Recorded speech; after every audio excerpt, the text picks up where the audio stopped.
ಕೋಟಿ ಕೋಟಿ ಧನ್ಯವಾದ ಪ್ರಣಾಮಗಳು. ಎಲ್ಲಾ ಭಕ್ತರಿಗೂ ಸ್ವಾಗತ ಮತ್ತೆ ಸುಸ್ವಾಗತ. ಮೊದಲನೇದಾಗಿ ಇದು ಮಾಡೋಣ, ಸ್ಟಾರ್ಟಿಂಗ್ ಪ್ರೇಯರನ ಮಂಗಳಾಚರಣೆ. ಹರೇ ಕೃಷ್ಣ. ಓಂ ಅಜ್ಞಾನತಿಮಿರಾಂಧಸ್ಯ ಜ್ಞಾನಾಂಜನಶಲಾಕಯ ಚಕ್ಷುರುಂ ಉನ್ಮಿತ್ತಂ ಏನ ತಸ್ಮೈ ಶ್ರೀ ಗುರುವೇ ನಮಃ. ಶ್ರೀ ಚೈತನ್ಯ ಮನೋಭೀಷ್ಟಂ ಸ್ಥಾಪಿತಂ येन ಭೂತಲೆ ಸ್ವಯಂ ರೂಪಾ ಕದಾ ಮಹ್ಯಂ ದದಾತಿ ಸ್ವಪದಾಂತಿಕಂ. ವಂದೇಹಂ ಶ್ರೀಗುರು ಶ್ರೀಯುತಾಪದಕಮಲಂ ಶ್ರೀಗುರುಂ ವೈಷ್ಣವಾಂಚ ಶ್ರೀರೂಪಂ ಸಾಗರಜನಂ ಸಹಗಣಂ ರಘುನಾಥಾನ್ವಿತಂ ತಂ ಸಜೀವಂ ಸಾದ್ವೈತಂ ಸಾವಧೂತಂ ಪರಿಜನ ಸಹಿತಂ ಶ್ರೀಕೃಷ್ಣ ಚೈತನ್ಯ ದೇವಂ ಶ್ರೀರಾಧಾ ಕೃಷ್ಣ ಪಾದಾ ಸಹಗಣಂ ಲಲಿತಾ ಶ್ರೀ ವಿಶಾಖಾನ್ವಿತಾಂ ಸ. ನಮೋ ವಿಷ್ಣುಪಾದಾಯ ಕೃಷ್ಣ ಪೃಷ್ಠಾಯ ಭೂತಲೆ ಶ್ರೀಮತೆ ಭಕ್ತಿ ವೇದಾಂತ ಸ್ವಾಮೀತಿ ನಾಮಿನೆ. ನಮಸ್ತೆ ಸರಸ್ವತಿ ದೇವೇ ಗೌರವಾಣಿ ಪ್ರಚಾರಿಣೆ ನಿರ್ವಿಶೇಷ ಶೂನ್ಯವಾದಿ ಪಾಶ್ಚಾತ್ಯೇಶತಾರಿಣೆ. ಹೇ ಕೃಷ್ಣ ಕರುಣಾ ಸಿಂಧು ದೀನ ಬಂಧು ಜಗತ್ಪತೆ ಗೋಪೇಶ ಗೋಪಿಕಾ ಕಾಂತ ರಾಧಾ ಕಾಂತ ನಮೋಸ್ತುತೆ. ತಪ್ತ ಕಾಂಚನ ಗೌರಾಂಗಿ ರಾಧಾವನೇಶ್ವರಿ ವೃಷಭಾನುಸುತೆ ದೇವಿ ಪ್ರಣಮಾಮಿ ಹರಿ ಪ್ರಿಯೆ. ವಾಂಚಾಕಲ್ಪತರುಭ್ಯಶ್ಚ ಕೃಪಾ ಸಿಂಧುಭ್ಯೈವ ಚ ಪತಿತಾನಾಂ ಪಾವನೇಭ್ಯೋ ವೈಷ್ಣವೇಭ್ಯೋ ನಮೋ ನಮಃ. ಜೈ ಶ್ರೀ ಕೃಷ್ಣ ಚೈತನ್ಯ ಪ್ರಭು ನಿತ್ಯಾನಂದ ಶ್ರೀ ಅದ್ವೈತ ಗದಾಧರ ಶ್ರೀವಾಸಾದಿ ಗೌರ ಭಕ್ತವೃಂದ. ಹರೇ ಕೃಷ್ಣ ಕೃಷ್ಣ ಕೃಷ್ಣ ಹರೇ ಹರೇ ಹರೇ ರಾಮ ರಾಮ ರಾಮ ಹರೇ ಹರೇ. ಹರೇ ಕೃಷ್ಣ ಕೃಷ್ಣ ಕೃಷ್ಣ ಹರೇ ಹರೇ ಹರೇ ರಾಮ ರಾಮ ರಾಮ ಹರೇ ಹರೇ. ಹರೇ ಕೃಷ್ಣ ಕೃಷ್ಣ ಕೃಷ್ಣ ಹರೇ ಹರೇ ಹರೇ ರಾಮ ರಾಮ ರಾಮ ಹರೇ ಹರೇ. ಮೂಕಂ ಕರೋತಿ ವಾಚಾಲಂ ಪಂಗುಂ ಲಂಘಾಯತೆ ಗಿರಿಂ ಯತ್ಕೃಪಾತಮಹಂ ವಂದೇ ಶ್ರೀ ಗುರು ದೀನತಾರಿಣಂ ಪರಮಾನಂದ ಮಾಧವಂ ಶ್ರೀ ಚೈತನ್ಯ ಈಶ್ವರಂ. ಹರಿ ಓಂ ತತ್ಸತ್ ಹರಿ ಓಂ ತತ್ಸತ್ ಹರಿ ಓಂ ತತ್ಸತ್. ಶ್ರೀ ಕೃಷ್ಣಾರ್ಪಣಮಸ್ತು. ಹರೇ ಕೃಷ್ಣ. ಹರೇ ಕೃಷ್ಣ. ಎಲ್ಲರಿಗೂ ಹರೇ ಕೃಷ್ಣ ದಂಡಾತ್ ಪ್ರಣಾಮಗಳು. ಈಗ ಮೊದಲನೇದಾಗಿ ಕೀರ್ತನೆಯನ್ನ ಹಾಡಲಿಕ್ಕೆ ಬರ್ತಾ ಇದ್ದಾರೆ ಹರ್ ಗ್ರೇಸ್ ಗೋಪಿಕರ್ಣ ಗೀತಾ ಮಾತಾಜಿ. ಇವರು ಹಿಸ್ ಹೋಲಿನೆಸ್ ಜಯಪತಾಕ ಸ್ವಾಮಿ ಮಹಾರಾಜರಿಂದ ದೀಕ್ಷೆ ತಗೊಂಡಿದ್ದಾರೆ. ಇವರು ತುಂಬಾ ಚೆನ್ನಾಗಿ ಸಿಂಗಿಂಗ್ ಅಂದರೆ ಹಾಡನ್ನ ಹಾಡ್ತಾರೆ, ಒಳ್ಳೇದಾಗಿ ಪ್ರಸಾದನ ಮಾಡ್ತಾರೆ. ಆಮೇಲೆ ಕ್ಲಾಸಸ್ ಅನ್ನ ಯಾವಾಗ್ಲೂ ಆಲ್ವೇಸ್ ಆಗಿ ಅಂದ್ರೆ ಯಾವಾಗ್ಲೂ ನಕ್ಕೊಂತ ತುಂಬಾ ಉತ್ಸಾಹದಿಂದ ತಗೊಂತಾರೆ. ಇವ್ರ ಬಗ್ಗೆ ನಿಮಗೆ ಆಲ್ರೆಡಿ ಗೊತ್ತಿದೆ ಗೋಪಿಗಾನ ಮಾತಾಜಿ ಅವರಿಂದ. ಅವರಿಗೆ ವೆಲ್ಕಮ್ ಮಾಡೋಣ ಒಂದು ಹರೇ ಕೃಷ್ಣ ಮಹಾಮಂತ್ರದಿಂದ. Hare Krishna Krishna Krishna Hare Hare Hare Rama Rama Rama Hare Hare. Gopigana Mataji, welcome to Gopi Sena Mataji. Thank you Mataji. Hare Krishna. Hare Krishna. Thank you for your Mataji. Over to you Mataji. ಇವತ್ತು ನಾವು ಗೋಪಿ ಗೀತವನ್ನು ಕೇಳ್ತಾ ಇದ್ದೀವಿ. ಇದು ವಿರಹದ ಗೀತೆ. ಭಾಗವತಂ 10th ಕ್ಯಾಂಟೋ 31st ಚಾಪ್ಟರ್ ಅದು. ಗೋಪ್ಯೌಚುಃ ಜಯತಿ ದೇಧಿಕಂ ಜನ್ಮನಾ ವ್ರಜಾ ಶ್ರಯತ ಇಂದಿರಾ ಶಾಶ್ವತತ್ರಹಿ ದಯಿತ ದೃಶ್ಯತಾ ದೀಕ್ಷುತಾವಕಾಸ್ ತ್ವಯಿ ದೃಶಾತವಾಸ್ ತ್ವಾಂ ವಿಚಿನ್ವತೆ ಶರದುದಾಸಯೇ ಸಾಧು ಜಾತಸ ಸರಸಿಜೋದರಾ श्रीमुषादृशा सुरतनाथ ते शुल्कदासिका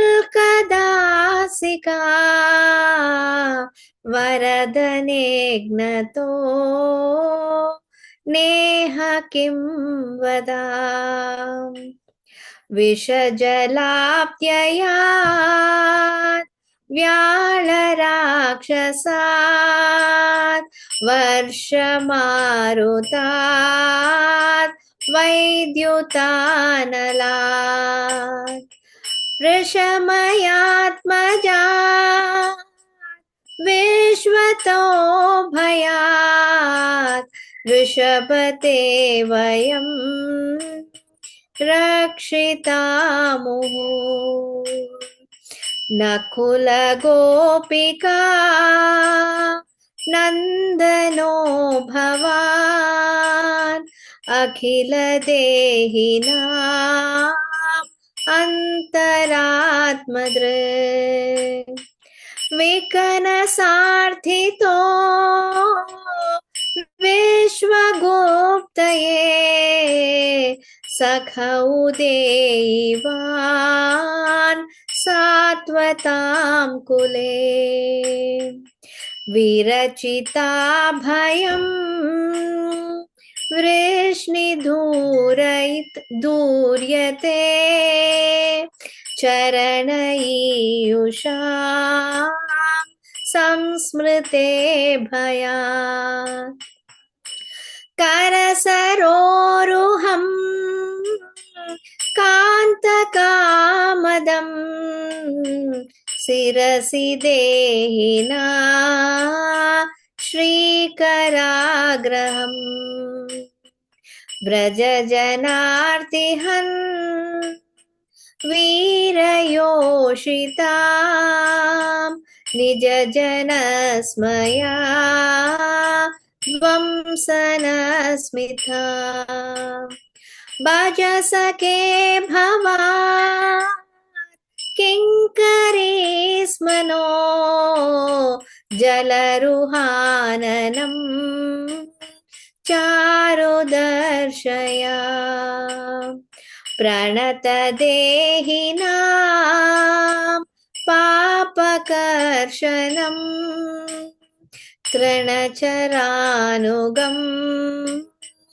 श्रीनिकेतनम् फणिफणार्पितं ते पदाम्बुजं कृणुकुचेषु न कृन्दि हृदयम् मधुरया गिरा वाल्गुवाक्यया बुधमनोज्ञया पुष्करे क्षणा विधिकरीरिमा वीरमोह्यते अधर सिन्धुना याययस्वना तव कथामृतं तप्तजीवनं कविभिरीदितं कल्मषापहम् श्रवणमङ्गलम् श्रीमदाततं भुवि गृह्णन्ति ये भूरिदा जना प्रहसितं प्रिया प्रेमवीक्षणं विरहनं च ते ध्यानमङ्गलम् रहसि संविदो या हृदि स्पृशा कुहकनो मना क्षोभयन्ति चलसि यद्व्रजा चारयन् पशून् नलिनसुन्दरं नाथ ते पदम् शिलतृणाङ्कुरे सीदतीति न कलिलतामना काण्ठगच्छति दिनपरीक्षये नीलकुण्टले वनरुहाननं बिभ्रदावृतम् गणरजस्वलं दर्शयन् मुहुर्मनसि न स्मरम् वीरयच्छसि प्रणतकामदम् पद्मजार्चितम् धरणिमण्डनं ध्येयमापदि चरणपङ्कजं सन्तमं च ते रमणनस्तने सर्पयादिहन् सुरतवर्धनं शोकनाशनं स्वरितवेणुना शुश्रुचुम्बितम् इतररागवे स्मरणनं नृणाम् वितरवीरनस्ते धरामृतम् अथति यद्भवान् अह्निकाननम् तृतीयुगायते त्वामपश्यताम् कुटिलकुण्टलं श्रीमुखं च ते जडदुदीक्षता पक्ष्मकृदृशम् पतिसुतान्वया भ्रातृबान्धवान् अधिविलङ्घ्यते अन्त्यचुद्गताः गतिविदस्तवो गीतमोहिता कितवयोषिता कस्त्वजेन्निशि रहसि संविदं हृच्चयोदयं प्रहसिताननं प्रेमवीक्षणम् बृहदुरश्रियो वीक्ष्य धामते मुहुरति स्पृहा मुह्यते मना व्रजवनौकशां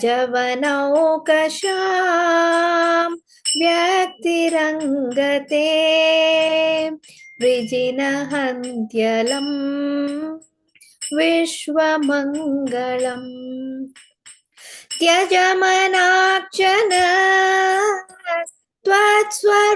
त्वत्स्वरामना स्वजनहृद्रुजां यन्निषूदनम् यत्ते सुजात चरणाम्बुरुहं स्तनेषु बीताहसनै प्रिय दधिमाहि कर्कशेषु तेनातवे मतसि तद् व्यततेन किं स्वेत् कूर्पादिभिर्भ्रमति धीर्भवदायुषां नः। हरे कृष्णा। गोपी गीतम की जय, श्रीला प्रभुपाद की जय, तथा घोर प्रेमानंदे हरि हरि बोल। हरे ಹರಿ कृष्ण। ಹರಿ ಬೋಲ್. ತುಂಬಾ ಚೆನ್ನಾಗಿ ಹಾಡಿದೀರಾ ಮಾತಾಜಿ. ತುಂಬಾ ಈಗ ಅನಿಸ್ತು ಗೋಪಿ ಗೀತೆ ಕೇಳ್ತಾ ಇದ್ರೆ ಲೀಲೆಯಲ್ಲಿ ಹೋಗ್ಬಿಡ್ತೀವಿ. ಕೃಷ್ಣ ಗೋಪಿ ಅವ್ರು ಹುಡುಕ್ತಾ ಇರ್ತಾರೆ ಕೃಷ್ಣನ. ತುಂಬಾ ಚೆನ್ನಾಗಿದೆ ಇದು. ಕೇಳ್ದಾಗೆಲ್ಲ ರೋಮಾಂಚನ ಆಗುತ್ತೆ ಆಕ್ಚುಲಿ ನನಗಂತೂ. ತುಂಬಾ ಖುಷಿ ಆಯ್ತು ಮಾತಾಜಿ ಕೇಳಿ. Gopi ಗೀತ್ಕಿ Thank you, Jai. Mataji. ಹರೇ ಕೃಷ್ಣ. ಮತ್ತೆ Very thank you for singing Mataji. ನಿಮಗಾಗಿ ಒಂದು ಹರೇ ಕೃಷ್ಣ ಮಂತ್ರನ ಹೇಳೋಣ. ಹರೇ ಕೃಷ್ಣ ಕೃಷ್ಣ ಕೃಷ್ಣ ಹರೇ ಹರೇ, ಹರೇ ರಾಮ ರಾಮ ರಾಮ ಹರೇ. ಹೀಗೆ ಬರ್ತಾ ಇರಿ ಮಾತಾಜಿ, ಕ್ಲಾಸ್ ಅನ್ನ ಕೊಡ್ತಾ ಇರಿ. ನಿಮ್ ಕ್ಲಾಸ್ ಕೇಳಿ ತುಂಬಾ ದಿನ ಆಗಿದೆ, ಬನ್ನಿ ಕ್ಲಾಸ್ ಕೊಡೋದಕ್ಕೆ. Thank you. Okay Mataji. Hare Krishna. ಹರೇ ಕೃಷ್ಣ ಮಾತಾಜಿ. ಈಗಿನ ಮುಂದಿನ ಕಾರ್ಯಕ್ರಮಕ್ಕೆ ಹೋಗೋಣ.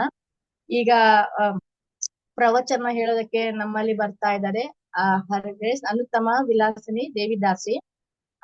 ಇವರು ಶಿವಮೊಗ್ಗದವರು. ಆಕ್ಚುಲಿ ಇವರು 12 ವರ್ಷದಿಂದ ಕೃಷ್ಣ ಕಾನ್ಸರ್ಸ್ ಅಲ್ಲಿ ತೊಡಗಿದ್ದಾರೆ. ಇವರ ದೀಕ್ಷೆಯನ್ನು ಹಿಸ್ ಹೋಲಿನೆಸ್ ಜಯಪತಾಕ ಸ್ವಾಮಿ ಗುರು ಮಹಾರಾಜ್ ಇಂದ ತಗೊಂಡಿದ್ದಾರೆ. ಇವರಿಗೆ ಮಂಜರಿ ಪ್ರೋಗ್ರಾಮ್ ಮಾಡೋದಕ್ಕೆ, ಮತ್ತೆ ಕೃಷ್ಣ ಪ್ರಸಾದ ಮಾಡೋದಕ್ಕೆ, ಮತ್ತೆ ಹೂವಿನ ಹಾರ ಅಂದ್ರೆ ಗಾರ್ಲೆಂಡ್ ಸೇವೆ ಮಾಡೋದಕ್ಕೆ ತುಂಬಾ ಇಷ್ಟ. ಇವರು ಅವಾಗವಾಗ ಬರ್ತಾ ಇರ್ತಾರೆ, ಪ್ರವಚನ ಕೊಡ್ತಾ ಇರ್ತಾರೆ, ಕಂಪೇರಿಂಗು ಮಾಡ್ತಾ ಇದಾರೆ. ಇವರೆಲ್ಲ ನಿಮಗೆ ಕಿರುಪರಿಚಿತ ಇದ್ದಾರೆ ಆಲ್ರೆಡಿ, ಹಾಗಾಗಿ ಜಾಸ್ತಿ ಏನು ಹೇಳೋದಿಲ್ಲ. ಓಕೆ ಸರಿನಾ? ಈಗ ಅವರಿಗೆ ವೆಲ್ಕಮ್ ಮಾಡೋಣ ಒಂದು ಹರೇ ಕೃಷ್ಣ ಮಹಾಮಂತ್ರದಿಂದ. Hare Krishna Krishna Krishna Hare Hare, Hare Rama Rama Rama Hare. Welcome mataji, Anuttama Vilasini Devi mataji, welcome. Hare Krishna mataji. Hare Krishna mataji. Hare Krishna. Welcome mataji. Thank you Mataji. Thank you so much. Okay, thank you Mataji.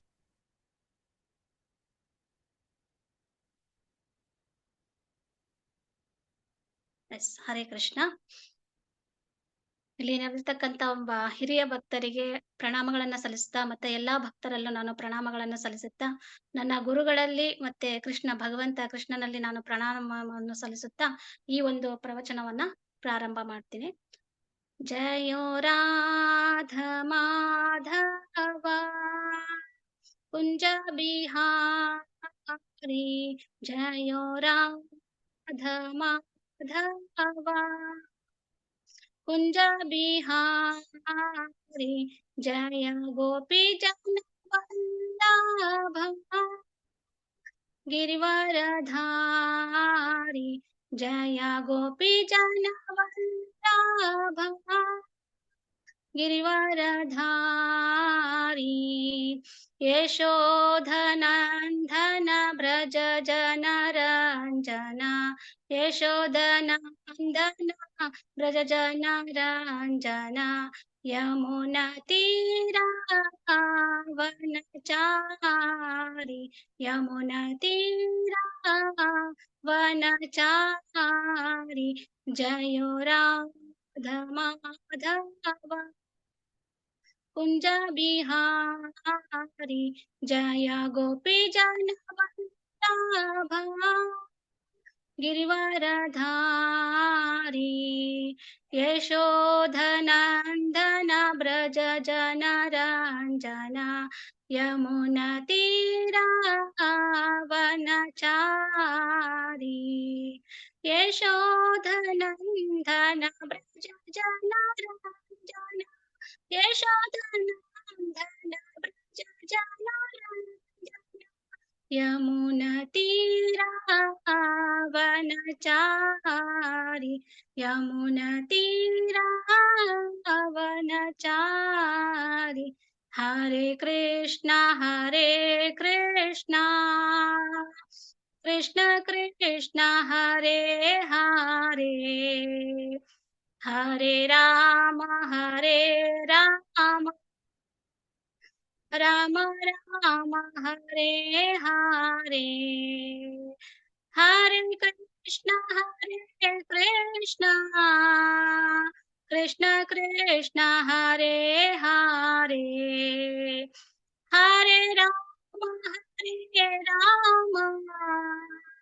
Rama Rama Hare Hare, ಹರೇ ಕೃಷ್ಣ ಕೃಷ್ಣ ಕೃಷ್ಣ ಕೃಷ್ಣ ಹರೇ ಹರೇ, ಹರೇ ರಾಮ ರಾಮ ರಾಮ ರಾಮ ಹರೇ ಹರೇ, ಜಯ ರಾಧ ಮಾಧವ ರಾಧಾ ಮಾಧವ ರಾಧೆ ರಾಧೆ, ಜಯೋ ಯಶೋಧ ದಾಮೋದರ ಯಶೋಧ ದಾಮೋದರ ರಾಧೆ, ಜಯೋ ರಾಧಾ दामोदर राधा दामोदर राधे, जयो जगन्नाथ बलदेवा सुभद्रमा जय सुदर्शन जय जय प्रभुपा प्रभुपा प्रभुपा प्रभुपा जय जय गुरुदेव गुरुदेव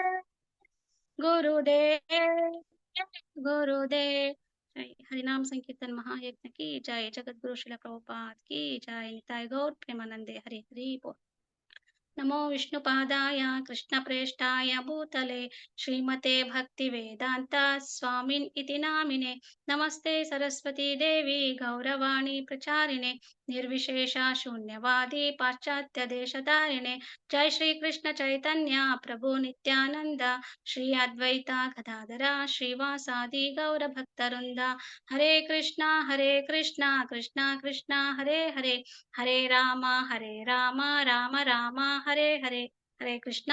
ಪ್ರತಿಯೊಬ್ಬರಿಗೂ ನಾನು ಸ್ವಾಗತವನ್ನು ಬಯಸುತ್ತಾ ಎಲ್ಲರಲ್ಲೂ ನಾನು ಪ್ರಣಾಮವನ್ನು ಮಾಡುತ್ತಾ ಇವತ್ತಿನ ಒಂದು ಪ್ರವಚನವನ್ನ ಪ್ರಾರಂಭ ಮಾಡ್ತೀನಿ. ಇವತ್ತಿನ ಒಂದು ಪ್ರವಚನ ದಾಮೋದರ ಲೀಲೆ ಮತ್ತು ಗೋವರ್ಧನ ಲೀಲೆಯನ್ನ ಹೇಳಲಿಕ್ಕೆ ನಂಗೆ ಲೀಲಾಮಯ ಮಾತಾಜಿ ಅವರು ಅವಕಾಶ ಕೊಟ್ಟಿದ್ದಾರೆ. ಅವರಿಗೂ ಸಹಿತ ನಾನು ಧನ್ಯವಾದವನ್ನ ತಿಳಿಸುತ್ತಾ ಇವತ್ತಿನ ಒಂದು ಪ್ರವಚನವನ್ನ ಪ್ರಾರಂಭ ಮಾಡ್ತೀನಿ. ಇದು ಕಾರ್ತಿಕ ಮಾಸದಲ್ಲಿ ಕಾರ್ತಿಕ ಮಾಸದ ಮಹತ್ವದ ಬಗ್ಗೆ ಮಾತಾಜಿಯವರು ನಮಗೆ ಇಂಪಾರ್ಟೆನ್ಸ್ ಎಲ್ಲ ಹೇಳಿದ್ದಾರೆ. ನಾನು ಹಂಗೆ ಸಿಂಪಲ್ ಆಗಿ ಹೇಳ್ಕೊಂಡು ಈ ಲೀಲೆಗಳನ್ನ ನಾನು ಪ್ರಾರಂಭ ಮಾಡ್ತೇನೆ. ಈ ಒಂದು ಕಾರ್ತಿಕ ಒಂದು ಮಾಸ ಎಷ್ಟು ಮಹತ್ವ ಅಂತಂದ್ರೆ, ಈ ಒಂದು ಕಾರ್ತಿಕ ಮಾಸದಲ್ಲಿ ಭಗವಂತ ಸುಮಾರು ಲೀಲೆಗಳನ್ನ ಮಾಡಿದಾನೆ. ಆ ಲೀಲೆಗಳು ಯಾವುದಪ್ಪ ಅಂತಂದ್ರೆ, ಯಾಕೆ ಈ ಒಂದು ಕಾರ್ತಿಕ ಮಾಸದಲ್ಲೇ ಭಗವಂತ ಇಷ್ಟು ಲೀಲೆಗಳನ್ನ ಮಾಡಿದಾನೆ ಅಂತಂದ್ರೆ, ಈ ಒಂದು ಕಾರ್ತಿಕ ಮಾಸ ಭಗವಂತನಿಗೆ ಅತಿ ಪ್ರಿಯವಾದ ಒಂದು ಮಾಸ. ಹಾಗಾಗಿ ಭಗವಂತ ಈ ಒಂದು ಮಾಸದಲ್ಲಿ ಈ ಲೀಲೆಗಳನ್ನ ಮಾಡಿದಾನೆ. ಈ ಒಂದು ಮಾಸದಲ್ಲಿ ಮಾಡಿರ್ತಕ್ಕಂಥ ಲೀಲೆಗಳು ಯಾವುದು ಅಂತಂದ್ರೆ, ಅಯೋಧ್ಯೆಯಲ್ಲಿ ಶ್ರೀರಾಮನಿಗೆ ಪಟ್ಟಾಭಿಷೇಕ ಆಗಿದ್ದು ಸಹಿತ ಈ ಒಂದು ಕಾರ್ತಿಕ ಮಾಸದಲ್ಲಿ. ಆಮೇಲೆ ಸಮುದ್ರ ಮಂಥನ ಅಂದ್ರೆ ದೇವತೆಗಳು ಮತ್ತೆ ರಾಕ್ಷಸರ ನಡುವೆ ನಡ್ತಕ್ಕಂಥ ಸಮುದ್ರ ಮಂಥನ ಆಗಿದ್ದು ಸಹಿತ ಈ ಒಂದು ಕಾರ್ತಿಕ ಮಾಸದಲ್ಲಿ. ಆಮೇಲೆ ಬಲಿ ಮಹಾರಾಜರ ಒಂದು ಉದ್ಧಾರ ಆಗಿದ್ದು ಸಹಿತ ಈ ಒಂದು ಕಾರ್ತಿಕ ಮಾಸದಲ್ಲಿ. ಆಮೇಲೆ ವೃಂದಾವನದಲ್ಲಿ ರಾಧಾಕುಂಡ ಮತ್ತೆ ಶ್ಯಾಮಕುಂಡ ಇದು ಆವಿರ್ಭಾವ ಆಗಿದ್ದು ಸಹಿತ ಈ ಒಂದು ಕಾರ್ತಿಕ ಮಾಸದಲ್ಲಿ.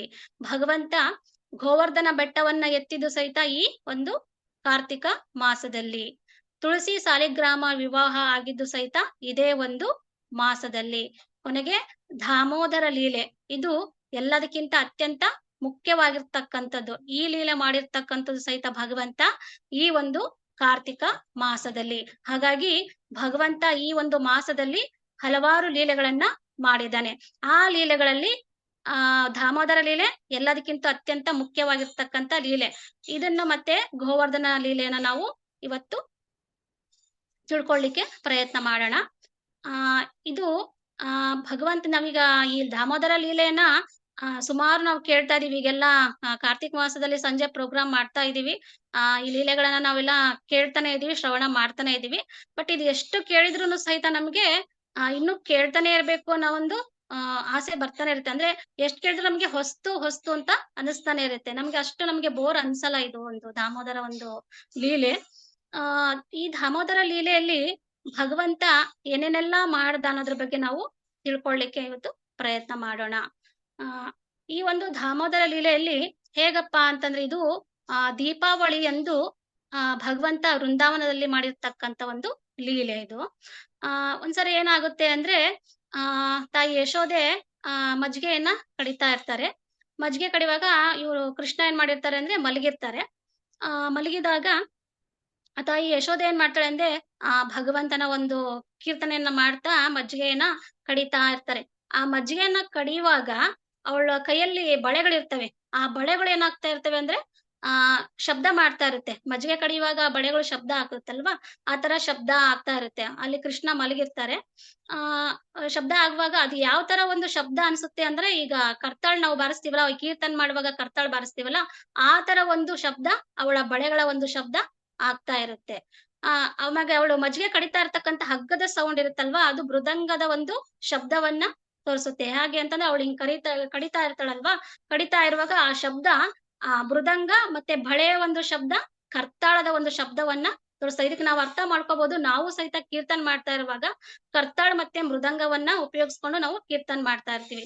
ಅದು ಎಷ್ಟು ನಮಗೆ ಆನಂದವನ್ನ ಕೊಡ್ತಾ ಇರುತ್ತೆ. ಆ ರೀತಿ ಯಶೋದ ಮಾತೆ ಏನ್ ಮಾಡ್ತಾರೆ ಅಂದ್ರೆ ಆ ಒಂದು ಮಜ್ಜಿಗೆ ಕಡಿಯುವಾಗ ಭಗವಂತನ ಒಂದು ಕೀರ್ತನೆ ಮಾಡ್ತಾ ಆನಂದವನ್ನ ಪಡಿತಾ ಇರ್ತಾರೆ.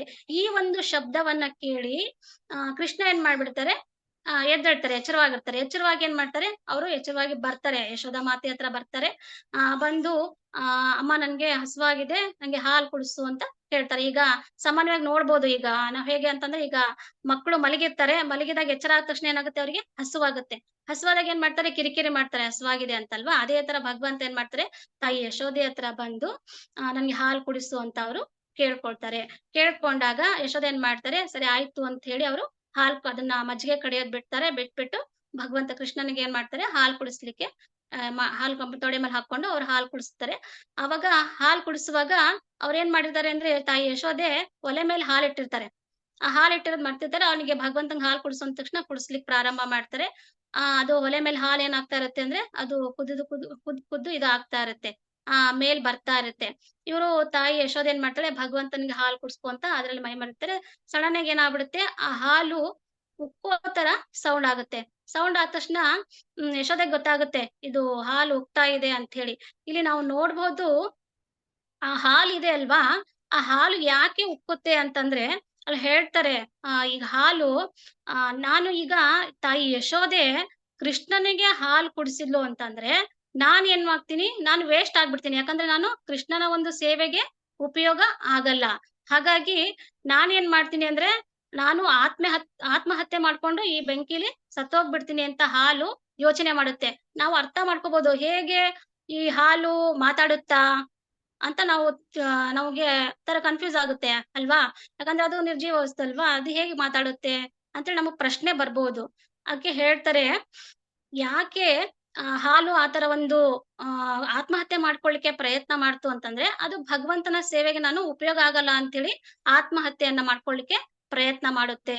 ಅದಕ್ಕೆ ಇವ್ರು ಹೇಳ್ತಾರೆ ಏನಪ್ಪಾ ಅಂತಂದ್ರೆ, ಆ ಒಂದು ಭಗವಂತ ಎಲ್ಲಿರ್ತಾನಲ್ವಾ, ಅಲ್ಲಿ ಇದ್ದಾಗ ನಿರ್ಜೀವ ವಸ್ತುಗಳಿಗೂ ಸಹಿತ ಜೀವ ಇರುತ್ತಂತೆ. ನೋಡಿ ಅಲ್ವಾ, ನಿರ್ಜೀವ ವಸ್ತುಗಳು ಸಹಿತ ಏನ್ ಮಾಡ್ತವೆ ಅಂದ್ರೆ ಮಾತಾಡ್ತಾ ಇರ್ತವಂತೆ. ಹಾಗಾಗಿ ಆ ಹಾಲು ಸಹಿತ ಮಾತಾಡ್ಕೊಂಡು ನಾನ್ ಇನ್ನಿದ್ರೆ ವೇಸ್ಟು, ನಾನು ಆತ್ಮಹತ್ಯೆ ಮಾಡ್ಕೊಳ್ಳಿಕ್ಕೆ ಪ್ರಯತ್ನ ಮಾಡ್ತೀನಿ ಅಂತ ಹೇಳಿ ಅದು ಸಹಿತ ಮಾತಾಡ್ತಾ ಇರುತ್ತಂತೆ. ಸಡನ್ ಆಗಿ ಇವ್ರು ಹಾಲು ಕುಡಿಸ್ತಾ ಇರ್ತಾರೆ ಯಶೋದ ಮಾತೆ, ನಾನು ಹಾಲು ಇದನ್ ಮಾಡಿ ಇಳು ಬಿಡ್ತೀನಿ ಅಂತ ಹೇಳಿ ಭಗವಂತ ಕೃಷ್ಣನ ಏನ್ ಮಾಡ್ತಾರೆ, ಅರ್ಧಕ್ಕನೆ ಹಾಲು ಕುಡಿಸೋದ್ ಬಿಟ್ಟು ಕೆಳಗಡೆ ಇಳಿಸ್ಬಿಡ್ತಾರೆ. ಅವಾಗ ಕೆಲವೊಬ್ರು ಹೇಳ್ತಾರೆ ಏನಪ್ಪಾ ಅಂತಂದ್ರೆ, ಈಗ ತಾಯಿ ಯಶೋದೆ ಅಲ್ಲಿ ಹಾಲನ್ನ ಇಟ್ಟಿರ್ತಾರಲ್ವಾ, ಅದನ್ನ ಇಳ್ಸಕ್ ಹೋಗ್ತಾರಲ್ವಾ, ಅದು ತಪ್ಪು ಅಂತ ಹೇಳ್ತಾರೆ ಕೆಲವೊಬ್ರು. ಯಾಕೆ ಅಂತಂದ್ರೆ, ಈಗ ಭಗವಂತ ಕೃಷ್ಣ ಅವ್ನ್ ಹಾಲು ಕುಡಿತಾ ಇದ್ದಾನೆ, ಅವನಿಗೆ ಪೂರ್ತಿ ಹಾಲು ಕುಡಿಸ್ಬಿಟ್ಟು ಆಮೇಲೆ ತಾಯಿ ಯಶೋದೆ ಹೋಗ್ಬೇಕಾಗಿತ್ತು ಹಾಲು ಇಳಿಸ್ಲಿಕ್ಕೆ. ಬಟ್ ಯಾಕೆ ತಾಯಿ ಯಶೋದೆ ಮಾಡಿದ್ದು ತಪ್ಪು ಅಂತಾರೆ.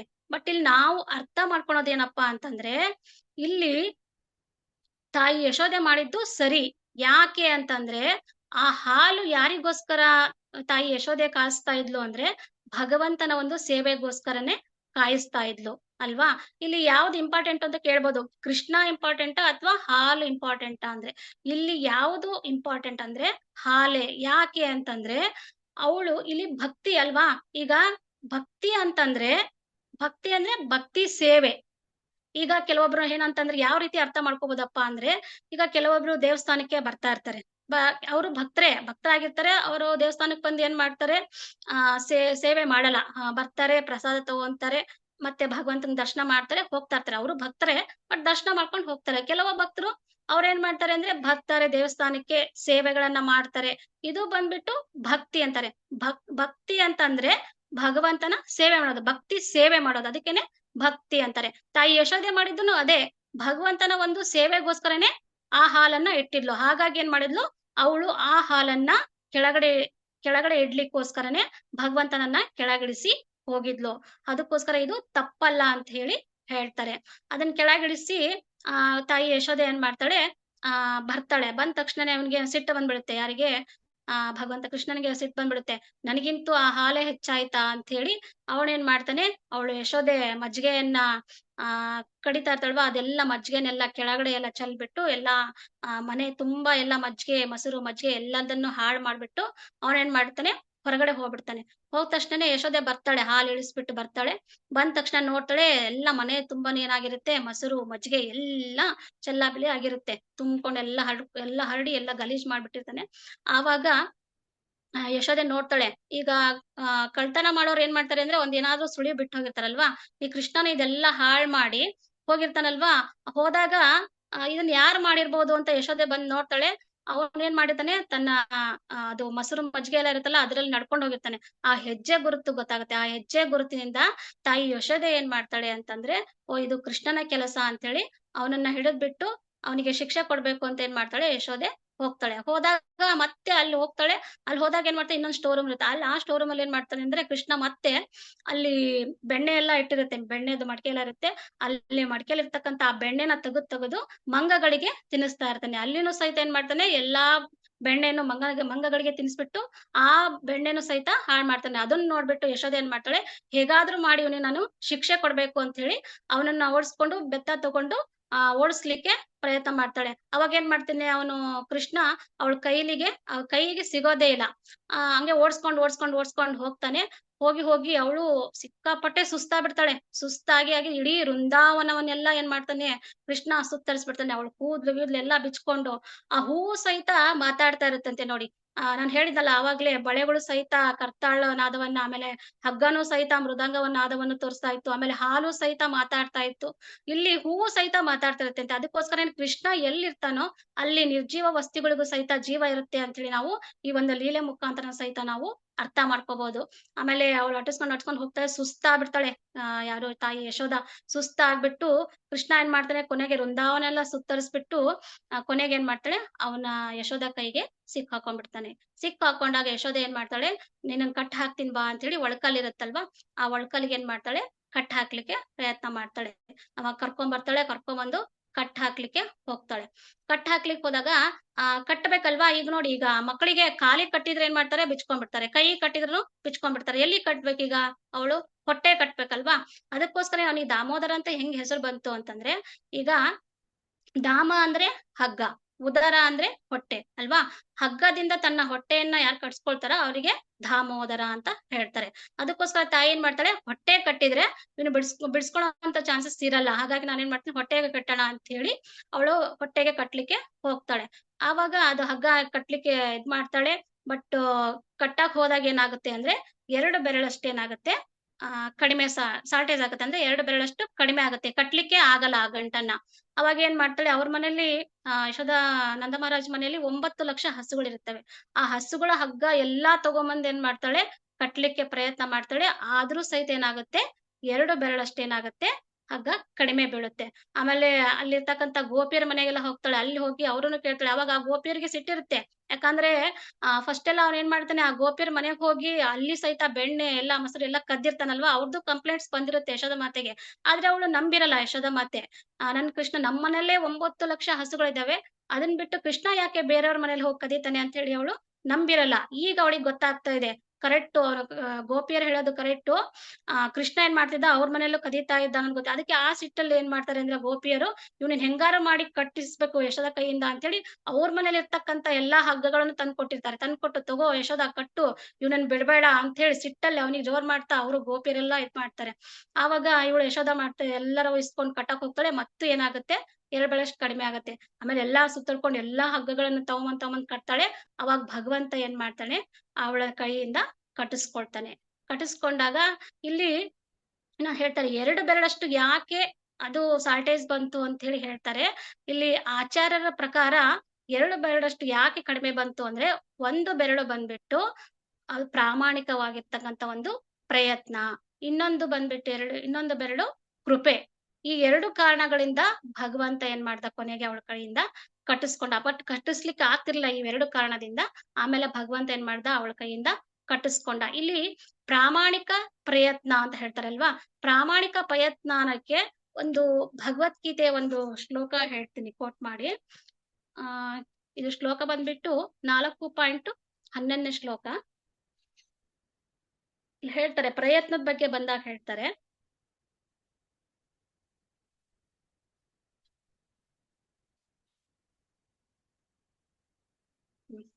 ಯೇ ಯಥಾ ಮಾಂ ಪ್ರಪದ್ಯಂತೆ ತಾಂಸ್ತದೈವ ಭಜಾಮ್ಯಹಂ ಮಮ ವರ್ತ್ಮಾನು ವರ್ತಂತೆ ಮನುಷ್ಯ ಪಾರ್ಥ ಸರ್ವಶಃ. ಇಲ್ಲಿ ನೋಡಿ ಹೇಗೆ ಅಂತಂದ್ರೆ, ಯಾರು ನನಗೆ ಹೇಗೆ ಶರಣಾಗುತ್ತಾರೋ ಹಾಗೆ ನಾನು ಅವರಿಗೆ ಅನುಗ್ರಹಿಸುತ್ತೇನೆ. ಎಲ್ಲರೂ ಎಲ್ಲಾ ರೀತಿಗಳು ನನ್ನ ಮಾರ್ಗವನ್ನ ಅನುಸರಿಸುತ್ತಾರೆ ಅಂತೇಳಿ ಭಗವಂತ ಹೇಳ್ತಾನೆ. ನೋಡಿ ಇಲ್ಲಿ ಯಾಕೆ ಈ ಒಂದು ಶ್ಲೋಕವನ್ನು ಕೋಟ್ ಮಾಡಿದೀನಿ ಅಂತಂದ್ರೆ, ಇಲ್ಲಿ ಪ್ರಯತ್ನದ ಬಗ್ಗೆ ಬರುತ್ತೆ, ಯಾವ ರೀತಿ ಪ್ರಾಮಾಣಿಕ ಪ್ರಯತ್ನ ಇರುತ್ತೆ ಅಂದ್ರೆ, ಇವಳು ಯಶೋದಾಮಾತೆ ಹೇಗೆ ಅಂತಂದ್ರೆ ಸಂಪೂರ್ಣವಾಗಿ ಭಗವಂತನಿಗೆ ಶರಣಾಗತಿ ಅಂದ್ರೆ ಸಂಪೂರ್ಣವಾಗಿ ಶರಣಾಗತಿಯಾಗಿ ಆ ಒಂದು ಪ್ರಯತ್ನವನ್ನ ಮಾಡಿದ್ಲು. ಇವಳಲ್ಲಿ ಪ್ರಾಮಾಣಿಕತೆ ಇತ್ತು. ಅಂದ್ರೆ ಭಗವಂತ ಅದನ್ನೇ ಹೇಳೋದು, ಯಾರು ಯಾವ ರೀತಿ ಶರಣಾಗತಿ ಆಗ್ತಾರೋ ಹಾಗೆ ನಾನೇನ್ ಮಾಡ್ತೀನಿ, ಅವರಿಗೆ ಅನುಗ್ರಹ ಕೊಡ್ತೀನಿ. ಇವಳು ಸಂಪೂರ್ಣವಾಗಿ ಶರಣಾಗತಿ ಆಗಿರೋದ್ರಿಂದ ಭಗವಂತ ಏನ್ ಮಾಡ್ದ, ಅವಳಿಗೆ ಕೃಪೆ ಅನ್ನೋದನ್ನ ಕೊಟ್ಟ. ಇದಕ್ಕೆ ನಾವ್ ಹೇಳ್ಬೋದು, ಈಗ ಒಂದು ಸ್ಟೋರಿ ಬರುತ್ತೆ. ಯಾವ್ದು ಅಂತಂದ್ರೆ, ಈಗ ಪ್ರಾಮಾಣಿಕ ಪ್ರಯತ್ನ ಮತ್ತೆ ಸುಳ್ಳು ಪ್ರಯತ್ನ ಅಂತ ಇರುತ್ತೆ. ಸುಳ್ಳು ಪ್ರಯತ್ನಕ್ಕೆ ಒಂದು ಉದಾಹರಣೆ ಕೊಡ್ತೀನಿ. ಒಬ್ಬ ವ್ಯಕ್ತಿ ಇರ್ತಾನೆ, ಅವನು ಭಿಕ್ಷುಕ ಆಗಿರ್ತಾನೆ. ಅವನೇನ್ ಮಾಡ್ತಾನೆ, ಆ ಒಂದು ರಾಜ್ಯ ಇರುತ್ತೆ, ಆ ರಾಜ್ಯದಲ್ಲಿ ರಾಜರ ಮನೆಗೆ ಹೋಗ್ತಾನೆ. ಹೋಗ್ಬಿಟ್ಟು ಭಿಕ್ಷೆ ಕೇಳಕ್ಕೆ ಅಂತ ಅವ್ರ ಮನೆಗೆ ಹೋಗ್ತಾನೆ. ಹೋದಾಗ ಭಿಕ್ಷೆ ಕೇಳ್ತಾನೆ. ಅವಾಗ ಏನಂತ ಹೇಳ್ತಾನೆ, ಫಸ್ಟ್ ಹೋಗ್ಬಿಟ್ಟು, ರಾಜರೇ, ನೀವು ತುಂಬಾ ಚೆನ್ನಾಗಿ ಈ ಒಂದು ರಾಜ್ಯವನ್ನ ಆಡಳಿತ ಮಾಡ್ತಾ ಇದ್ದೀರಾ, ನಿಮ್ ಬಗ್ಗೆ ಎಲ್ಲಾ ಹೊಗಳ್ತಾ ಇದ್ದಾರೆ ಅಂತ ಅವನು ಏನ್ ಮಾಡ್ತಾನೆ, ಸುಳ್ಳಾಗಿ ರಾಜರ ಬಗ್ಗೆ ಹೇಳ್ತಾ ಇರ್ತಾನೆ. ಅವ್ರು ಹೊಗಳ್ತಾ ಇರ್ತಾನೆ. ಹೊಗಳ್ದಾಗ ಅಂದ್ರೆ ಅವಾಗ ರಾಜ ಬರ್ತಾನೆ ಮೇಲ್ ಬಂದು ಅವ್ರು ಹೊಗಳಿದ ತಕ್ಷಣ ಅವ್ರ ಹೆಂಡತಿ ಹೇಳ್ತಾನೆ, 1,000 ರೂಪಾಯಿ ತಂದ್ಕೊಡು ಅವನಿಗೆ ಅಂತ ಹೇಳ್ತಾರೆ. ಅವ್ರ ಹೆಂಡತಿ ತರ್ತಾರೆ. ಅವಾಗ ಮತ್ತೆ 1,000 ರೂಪಾಯಿ ಬಂತಲ್ಲ ಅಂತ ಹೇಳಿ ಅವನೇನ್ ಮಾಡ್ತಾನೆ, ಮತ್ತೆ ರಾಜರೇ, ನಿಮ್ಮ ಹೆಂಡತಿ ಬಗ್ಗೆನೂ ಸಹಿತ, ನಿಮ್ಮ ಮನೆಯವರ ಬಗ್ಗೆನೂ ಸಹಿತ ತುಂಬಾನೇ ಹೊಗಳ್ತಾರೆ. ನೀವು ಈ ಒಂದು ರಾಜ್ಯವನ್ನ ಸಮೃದ್ಧಿಯಿಂದ ಇಟ್ಕೊಂಡಿದ್ದೀರಾ, ಎಷ್ಟು ಸಂತೋಷ ಆಗುತ್ತೆ ಅಂತ ಹೇಳಿ ಮತ್ತೆ ಇನ್ನೂ ಹೊಗಳ್ತಾನೆ. ಅವಾಗ ಮತ್ತೆ ಅವನು ರಾಜ ಏನ್ ಮಾಡ್ತಾನೆ, ಮತ್ತೆ ಅವನ ಹೆಂಡತಿಗೆ ಹೇಳ್ತಾನೆ, ಇನ್ನೂ 1,000 ರೂಪಾಯಿ ತಗೊಂಬಾ ಅಂತ.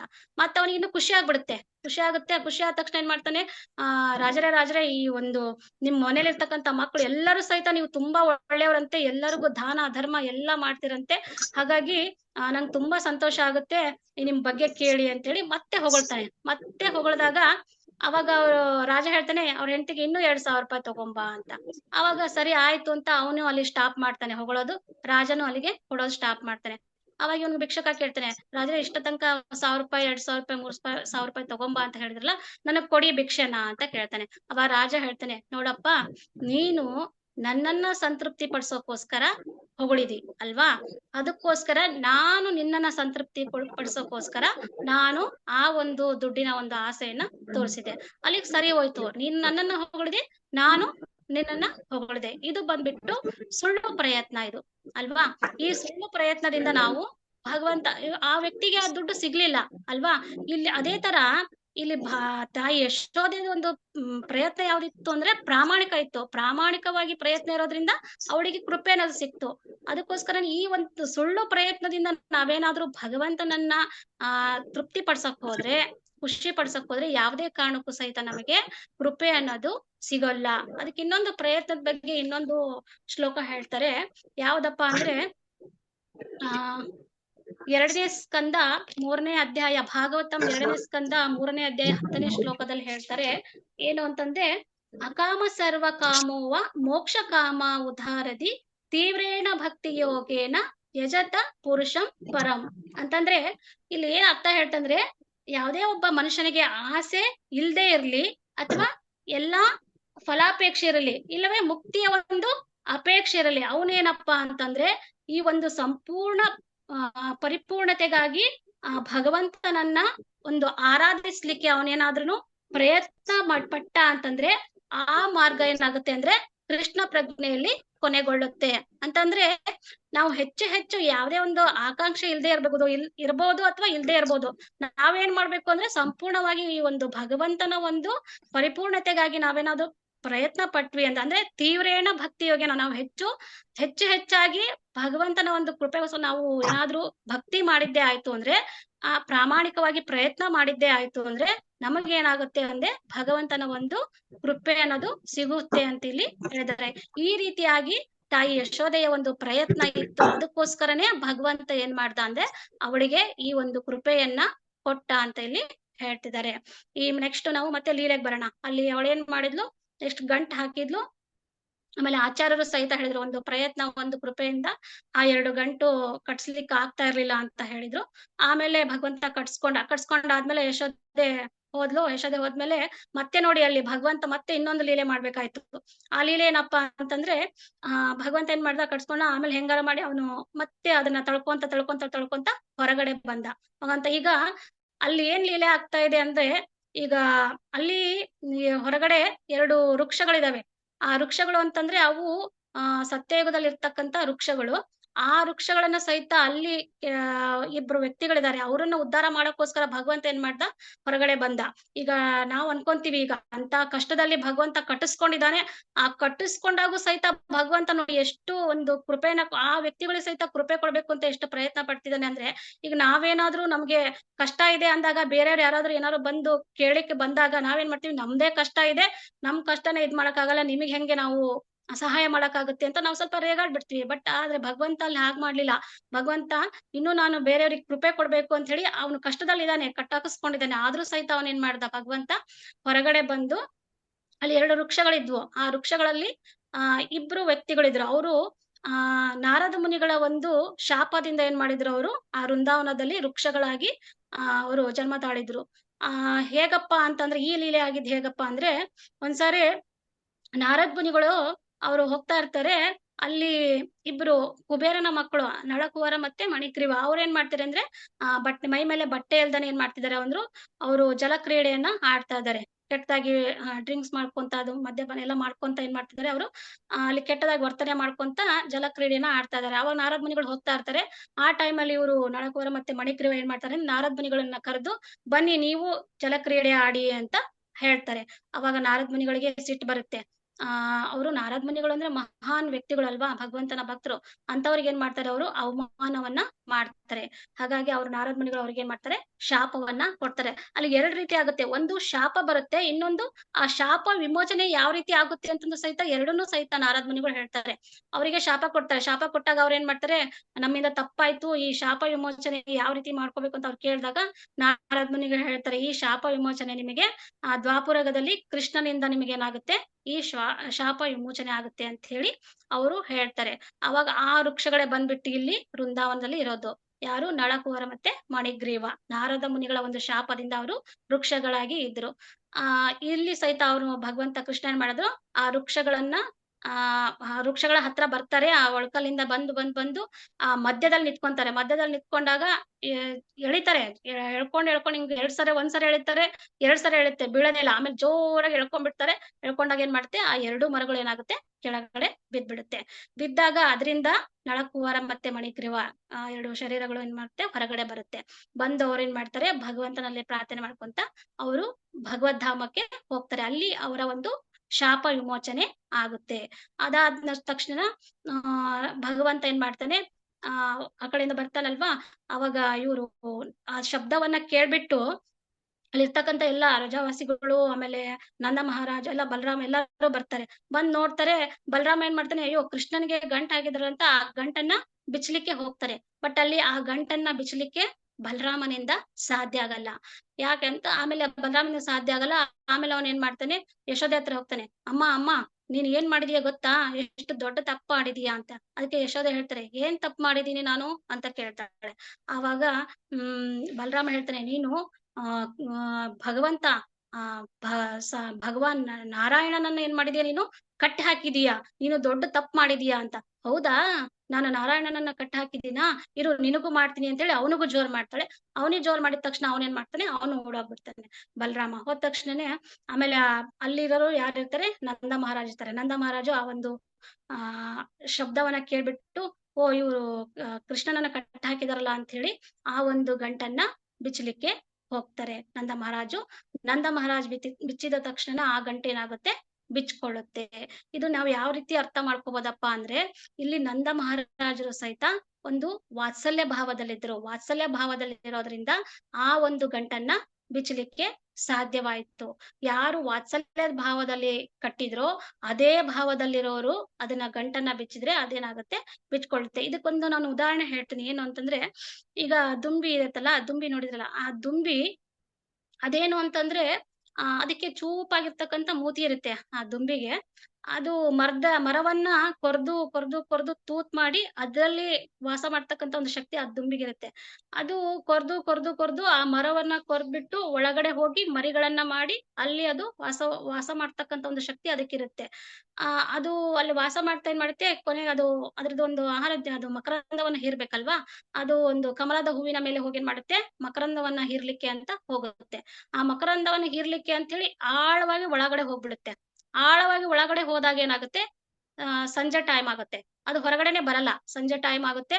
ಅದು ತುಂಬಾ ಚೂಪಿರುತ್ತೆ. ಆ ಮರವನ್ನ ಕೊರಿತಕ್ಕಂತ ಒಂದು ಶಕ್ತಿ ಆ ದುಂಬಿಯ ಒಂದು ಮೂತಿಗಿರುತ್ತಂತೆ. ಅದು ಹೊರಗಡೆ ಬರ್ಲಿಕ್ಕೆ ಆಗಲ್ಲ. ಯಾಕಂದ್ರೆ ಸಂಜೆ ಟೈಮಿಗೆ ಏನಾಗುತ್ತೆ, ಕಮಲದ ಹೂವಿನ ಅದು ದಳಗಳು ಮುದುರ್ಕೊಂಡ್ಬಿಡುತ್ತೆ. ಅವಾಗ ಅದು ಹೊರಗಡೆ ಬರ್ಲಿಕ್ಕೆ ಆಗಲ್ಲ. ಆದ್ರೂ ಸಹಿತ ಅದು ನೋಡಿ, ಅದು ಎಷ್ಟು ದುಂಬಿಗೆ ಇನ್ನೂ ಒಂದು ವ್ಯಾಮೋಹ ಅಂದ್ರೆ ಆ ಮಕರಂದವನ್ನು ಹೀರ್ಬೇಕು ಅನ್ನೋ ಒಂದು ವ್ಯಾಮೋಹ ತುಂಬಾ ಆಗಿ ಅದು ಒಳಗಡೆ ತುಂಬಾ ಆಳವಾಗಿ ಹೋಗಿ ಬರ್ಲಿಕ್ಕೆ ಆಗಲ್ಲ ಅದು. ಅದಕ್ಕೇನಪ್ಪಾ ಅಂತಂದ್ರೆ ಆ ಒಂದು ಮಕರಂದದ ಒಂದು ರಸ ಅಲ್ವಾ, ಆ ರಸದ ಒಂದು ವ್ಯಾಮೋಹನ ಬಿಟ್ ಬರ್ಲಿಕ್ಕೆ ಆಗಲ್ಲ.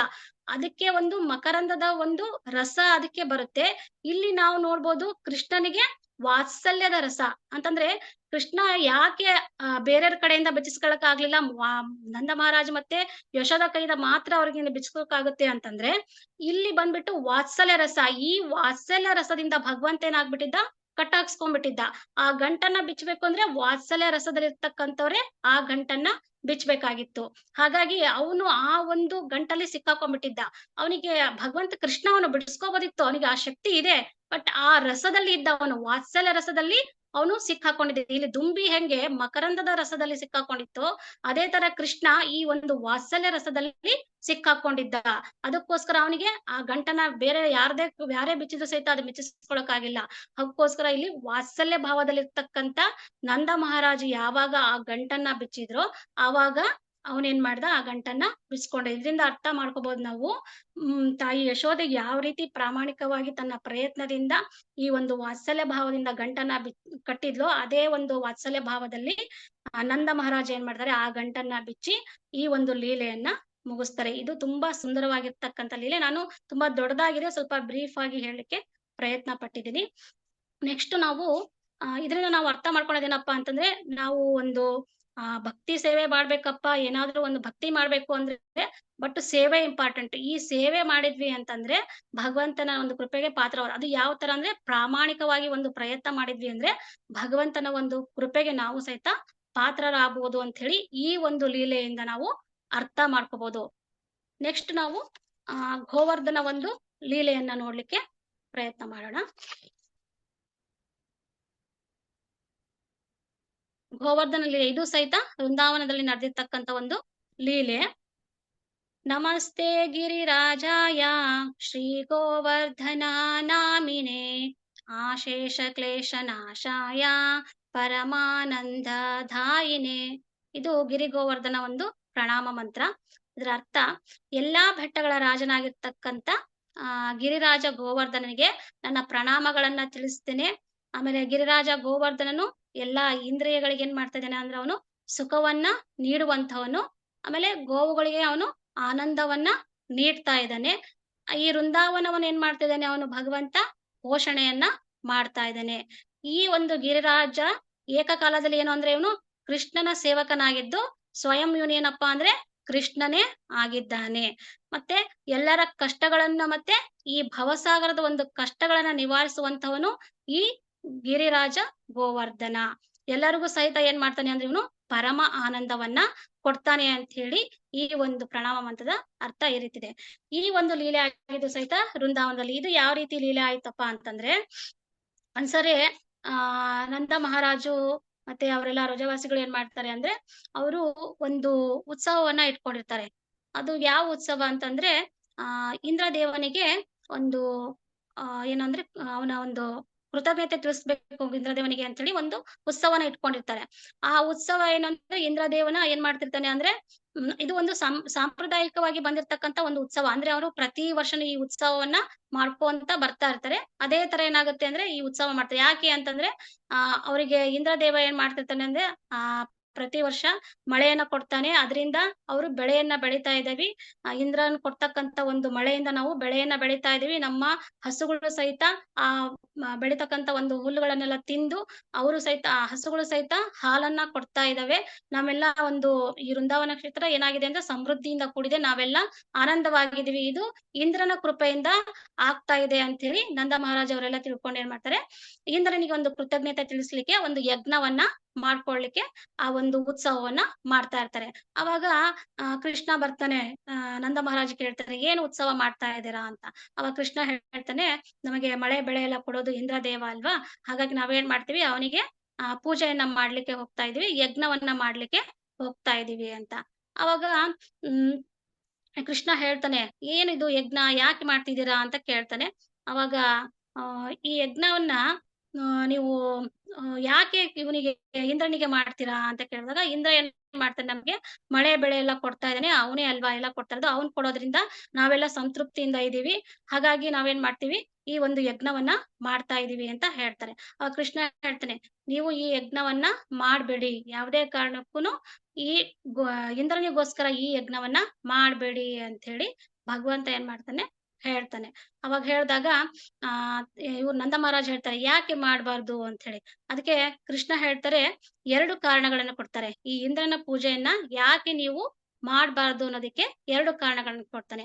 ಅದು 1ನೇ ಕಾರಣ ಏನಪ್ಪಾ ಅಂದ್ರೆ, ಈ ಭಗವದ್ಗೀತೆಯಲ್ಲಿ ಹೇಳಿರೋ ಪ್ರಕಾರ ಈ ಒಂದು ಭೌತಿಕ ಒಂದು ಪ್ರಯೋಜನಕ್ಕಾಗಿ ದೇವತೆಗಳನ್ನ ನಾವು ಪೂಜಿಸ್ತೀವಲ್ವಾ, ಅದು ಅಗತ್ಯ ಇಲ್ಲ. ಯಾಕೆ ಅಂತಂದ್ರೆ, ನಾವು ದೇವತೆಗಳನ್ನ ಪೂಜಿಸ್ತಕ್ಕಂತ ಪೂಜಿಸಿ ಅದರಿಂದ ಪಡೀತಕ್ಕಂತ ಒಂದು ಫಲ ಇದೆಯಲ್ಲ, ಅದು ಅಲ್ಪ ಕಾಲದ್ದು, ಅದು ಶಾಶ್ವತವಾದದ್ದಲ್ಲ ಅಂತ ಹೇಳಿ ಕೃಷ್ಣ ಅಲ್ಲಿ ಹೇಳ್ತಾನೆ. ಒಂದು ಕಾರಣ ಕೊಡ್ತಾನೆ. ಇನ್ನೊಂದು ಕಾರಣ ಏನ್ ಕೊಡ್ತಾನೆ ಅಂತಂದ್ರೆ, ಈ ದೇವತೆಗಳನ್ನ ಪೂಜಿಸಿ ಪಡಿತಕ್ಕಂತ ಒಂದು ಫಲ ಇದೆ ಅಲ್ವಾ, ಅದು ಅಲ್ಪ ಕಾಲದ ಒಂದು ಫಲ. ಈ ಫಲ ಎಲ್ಲಿಂದ ಬರುತ್ತಪ್ಪ ಅಂದ್ರೆ, ಅವರಿಗೆ ದೇವೋತ್ತಮ ಪರಮ ಪುರುಷ ಕೃಷ್ಣನ ಒಂದು ಅನುಮತಿಯಿಂದನೇ ಬರುತ್ತೆ, ಅವನ ಒಂದು ಶಕ್ತಿಯಿಂದನೇ ಅವರಿಗೆ ಆ ಒಂದು ಕೊಡ್ತಕ್ಕಂತ ಒಂದು ಶಕ್ತಿ ಬರುತ್ತೆ. ಇದರಿಂದ ಕೊಡ್ಲಿಕ್ಕೆ ಅವರಿಗೆ ಸಾಧ್ಯ ಆಗುತ್ತೆ. ಈ 2 ಕಾರಣಗಳಿಂದ ದೇವತೆಗಳು ಏನ್ ಮಾಡ್ತಾರೆ, ನಿಮಗೆ ಈ ಒಂದು ಮಳೆ ಬೆಳೆಯನ್ನು ಕೊಡ್ತಾರೆ. ಇದು ಕೊಡ್ಲಿಕ್ಕೆ ಕಾರಣ ಏನು ಅಂದ್ರೆ ಭಗವಂತ ಕೃಷ್ಣನೇ ಕಾರಣ. ಈ 2 ಕಾರಣಗಳಿಂದ ನೀವೇನ್ ಮಾಡಿ ಈ ಒಂದು ಉತ್ಸವವನ್ನ ಮಾಡೋದು ನಿಲ್ಲಿಸಿ ಅಂತ ಹೇಳಿ ಕೃಷ್ಣ ಅವ್ರಿಗೆ ಹೇಳ್ತಾನೆ. ಅವಾಗ ಅವನು ಒಟ್ಟು ಕೃಷ್ಣ ಏನ್ ಮಾಡ್ತಾನೆ ಅಂದ್ರೆ, ಇಂದ್ರನಿಗೆ ಕೋಪ ಬರೋ ತರನೇ ನಂದ ಮಹಾರಾಜನ ಹತ್ರ ಮಾತಾಡ್ತಾ ಇರ್ತಾನೆ. ಮಾತಾಡಿದಾಗ ಇದಕ್ಕೊಂದು ನಾವು ಹೇಳ್ಬೋದು, ಯಾಕೆ ಈ ಯಜ್ಞವನ್ನ ನಿಲ್ಸಿ ಅಂತ ಹೇಳ್ತಾನೆ ಭಗವಂತ ಅಂತ ಅಂದ್ರೆ, ಭಗವಂತ 3.9 ಹೇಳ್ತಾನೆ, ಯಜ್ಞತಾರ್ಥ ಕರ್ಮಣೋ ನ್ಯತ್ರ ಲೋಕೋಯಂ ಕರ್ಮ ಬಂಧನಃ ತದರ್ಥಂ ಕರ್ಮ ಕೌಂತೆಯ ಮುಕ್ತ ಸಂಘ ಸಮಾಚಾರ. ನೋಡಿ, ಯಾಕೆ ನೀವು ಈ ಯಜ್ಞಗಳನ್ನ ಮಾಡ್ಬಾರ್ದು, ಅದು ದೇವತೆಗಳಿಗೆ ಮಾಡ್ಬಾರ್ದು ಅಂತ ಭಗವಂತ ಯಾಕೆ ಹೇಳ್ತಿದ್ದಾನೆ ಅಂದ್ರೆ, ಇಲ್ಲಿ ಹೇಳ್ತಾರೆ ಅಂದ್ರೆ, ನೀವ್ ಯಾರಿಗೋಸ್ಕರ ಮಾಡ್ಬೇಕು ಅಂತಂದ್ರೆ, ಇಲ್ಲಿ ವಿಷ್ಣುಗೋಸ್ಕರ ನೀವೇನ್ ಮಾಡಿ ಈ ಪೂಜೆಯನ್ನ ಮಾಡಿ, ಯಜ್ಞಗಳನ್ನ ಮಾಡಿ ಅಂತ ಹೇಳ್ತಾನೆ. ಇಲ್ಲಿ ಹೇಳ್ತಾರೆ, ಯಜ್ಞತಾರ್ ಕರ್ಮಣೋನ್ಯತ್ರ ಲೋಕೋಯಂ ಕರ್ಮ ಬಂಧನಃ ತದರ್ಥಂ ಕರ್ಮ ಕೌಂತೆಯ ಮುಕ್ತ ಸಂಘ ಸಮಾಚಾರ. ವಿಷ್ಣುವಿಗಾಗಿ ಮಾಡಿದ ತ್ಯಾಗವೆಂದು ಕರ್ಮವನ್ನ ಮಾಡಬೇಕು, ಇಲ್ಲವಾದರೆ ಕರ್ಮವು ಏನಾಗುತ್ತೆ ಅಂದ್ರೆ ಇಹ ಬಂಧನವನ್ನ ಸೃಷ್ಟಿ ಮಾಡುತ್ತದೆ.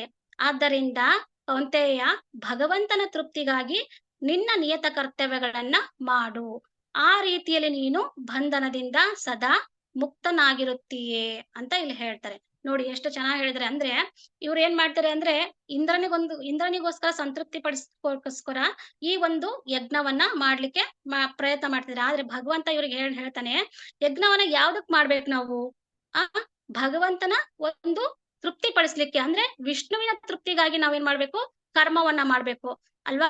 ಇಲ್ಲ ಅಂದ್ರೆ ಏನ್ ಮಾಡ್ತೀವಿ, ನಾವು ಆ ಕರ್ಮದ ಒಂದು ಬಂಧನದಲ್ಲಿ ಸಿಕ್ಕಾಕೊಂಡ್ಬಿಡ್ತೀವಿ. ಹಾಗಾಗಿ ನಾವು ಭಗವಂತ ವಿಷ್ಣುವಿಗೋಸ್ಕರ ನಾವೇನ್ ಮಾಡ್ಬೇಕು, ಈ ಯಜ್ಞ ಯಾಗಾದಿಗಳನ್ನ ಮಾಡ್ಬೇಕು, ಬೇರೆ ಯಾವುದೇ ಕಾರಣಕ್ಕೂ ಸಹಿತ ಈ ಯಜ್ಞ ಯಾಗಾದಿಗಳನ್ನ ನಾವು ಮಾಡಬಾರ್ದು ಅಂತ ಇಲ್ಲಿ ಹೇಳ್ತಾನೆ ಕೃಷ್ಣ. ಈ 2 ಕಾರಣ ಕೊಡೋದು ಇದಕ್ಕೋಸ್ಕರ. ಯಜ್ಞವನ್ನ ಯಾವ್ದಕ್ ಮಾಡ್ಬೇಕು ನಾವು, ಭಗವಂತ ಅಂದ್ರೆ ವಿಷ್ಣುವಿನ ತೃಪ್ತಿಗಾಗಿ ನಾವು ಈ ಯಜ್ಞಗಳನ್ನ ಮಾಡ್ಬೇಕು. ಹಾಗಾಗಿ ಏನ್ ಮಾಡ್ತಾನೆ ಅವನು ಭಗವಂತ, ನೀವು ಏನ್ ಮಾಡಿ ಅಂತಂದ್ರೆ ಈ ಒಂದು ಯಜ್ಞವನ್ನ ಮಾಡೋದು ಇಲ್ಲಿಗೆ ನಿಲ್ಲಿಸಿ ಅಂತ ಹೇಳ್ತಾನೆ. ಯಾಕೆ ಅಂತಂದ್ರೆ ನಾವು ವಿಷ್ಣುವಿನಿಗೋಸ್ಕರ ತೃಪ್ತಿ ಪಡಿಸ್ಬೇಕು. ಹಾಗಾಗಿ ನೀವೇನ್ ಮಾಡಿ ಗೋವರ್ಧನ ಬೆಟ್ಟ ಇದೆ. ಆ ಗೋವರ್ಧನ ಬೆಟ್ಟಕ್ಕೆ ಏನ್ ಮಾಡಿ ನೀವು ಪೂಜೆಯನ್ನ ಸಲ್ಲಿಸಿ ಅಂತ ಹೇಳಿ ಕೃಷ್ಣ ಅವರಿಗೆ ಸಲಹೆಯನ್ನ ನೀಡ್ತಾನೆ. ಇದನ್ನ ಅರ್ಥ ಮಾಡ್ಕೊಂಡು ನಂದ ಮಹಾರಾಜ್ ಏನ್ ಮಾಡ್ತಾರೆ, ಕೃಷ್ಣ ಸರಿ ಹೇಳಿದಾನಲ್ವಾ, ಹಾಗಾಗಿ ನಾವು ಗೋವರ್ಧನ್ಗೆ ಪೂಜೆ ಮಾಡೋಣ ಅಂತ ಹೇಳಿ ಅವ್ರೇನ್ ಮಾಡ್ತಾರೆ, ಎಲ್ಲಾ ತಯಾರಿ ಮಾಡ್ಕೊಂಡು ಇಂದ್ರನಿಗೆ ಪೂಜೆ ಮಾಡೋದ್ ಬಿಡ್ತಾರೆ. ಗೋವರ್ಧನ್ಗೆ ಎಲ್ಲಾ ತಗೊಂಡು ಗೋವರ್ಧನ್ಗೆ ಪೂಜೆ ಮಾಡ್ಲಿಕ್ಕೆ ಅಂತ ಹೋಗ್ತಾರೆ.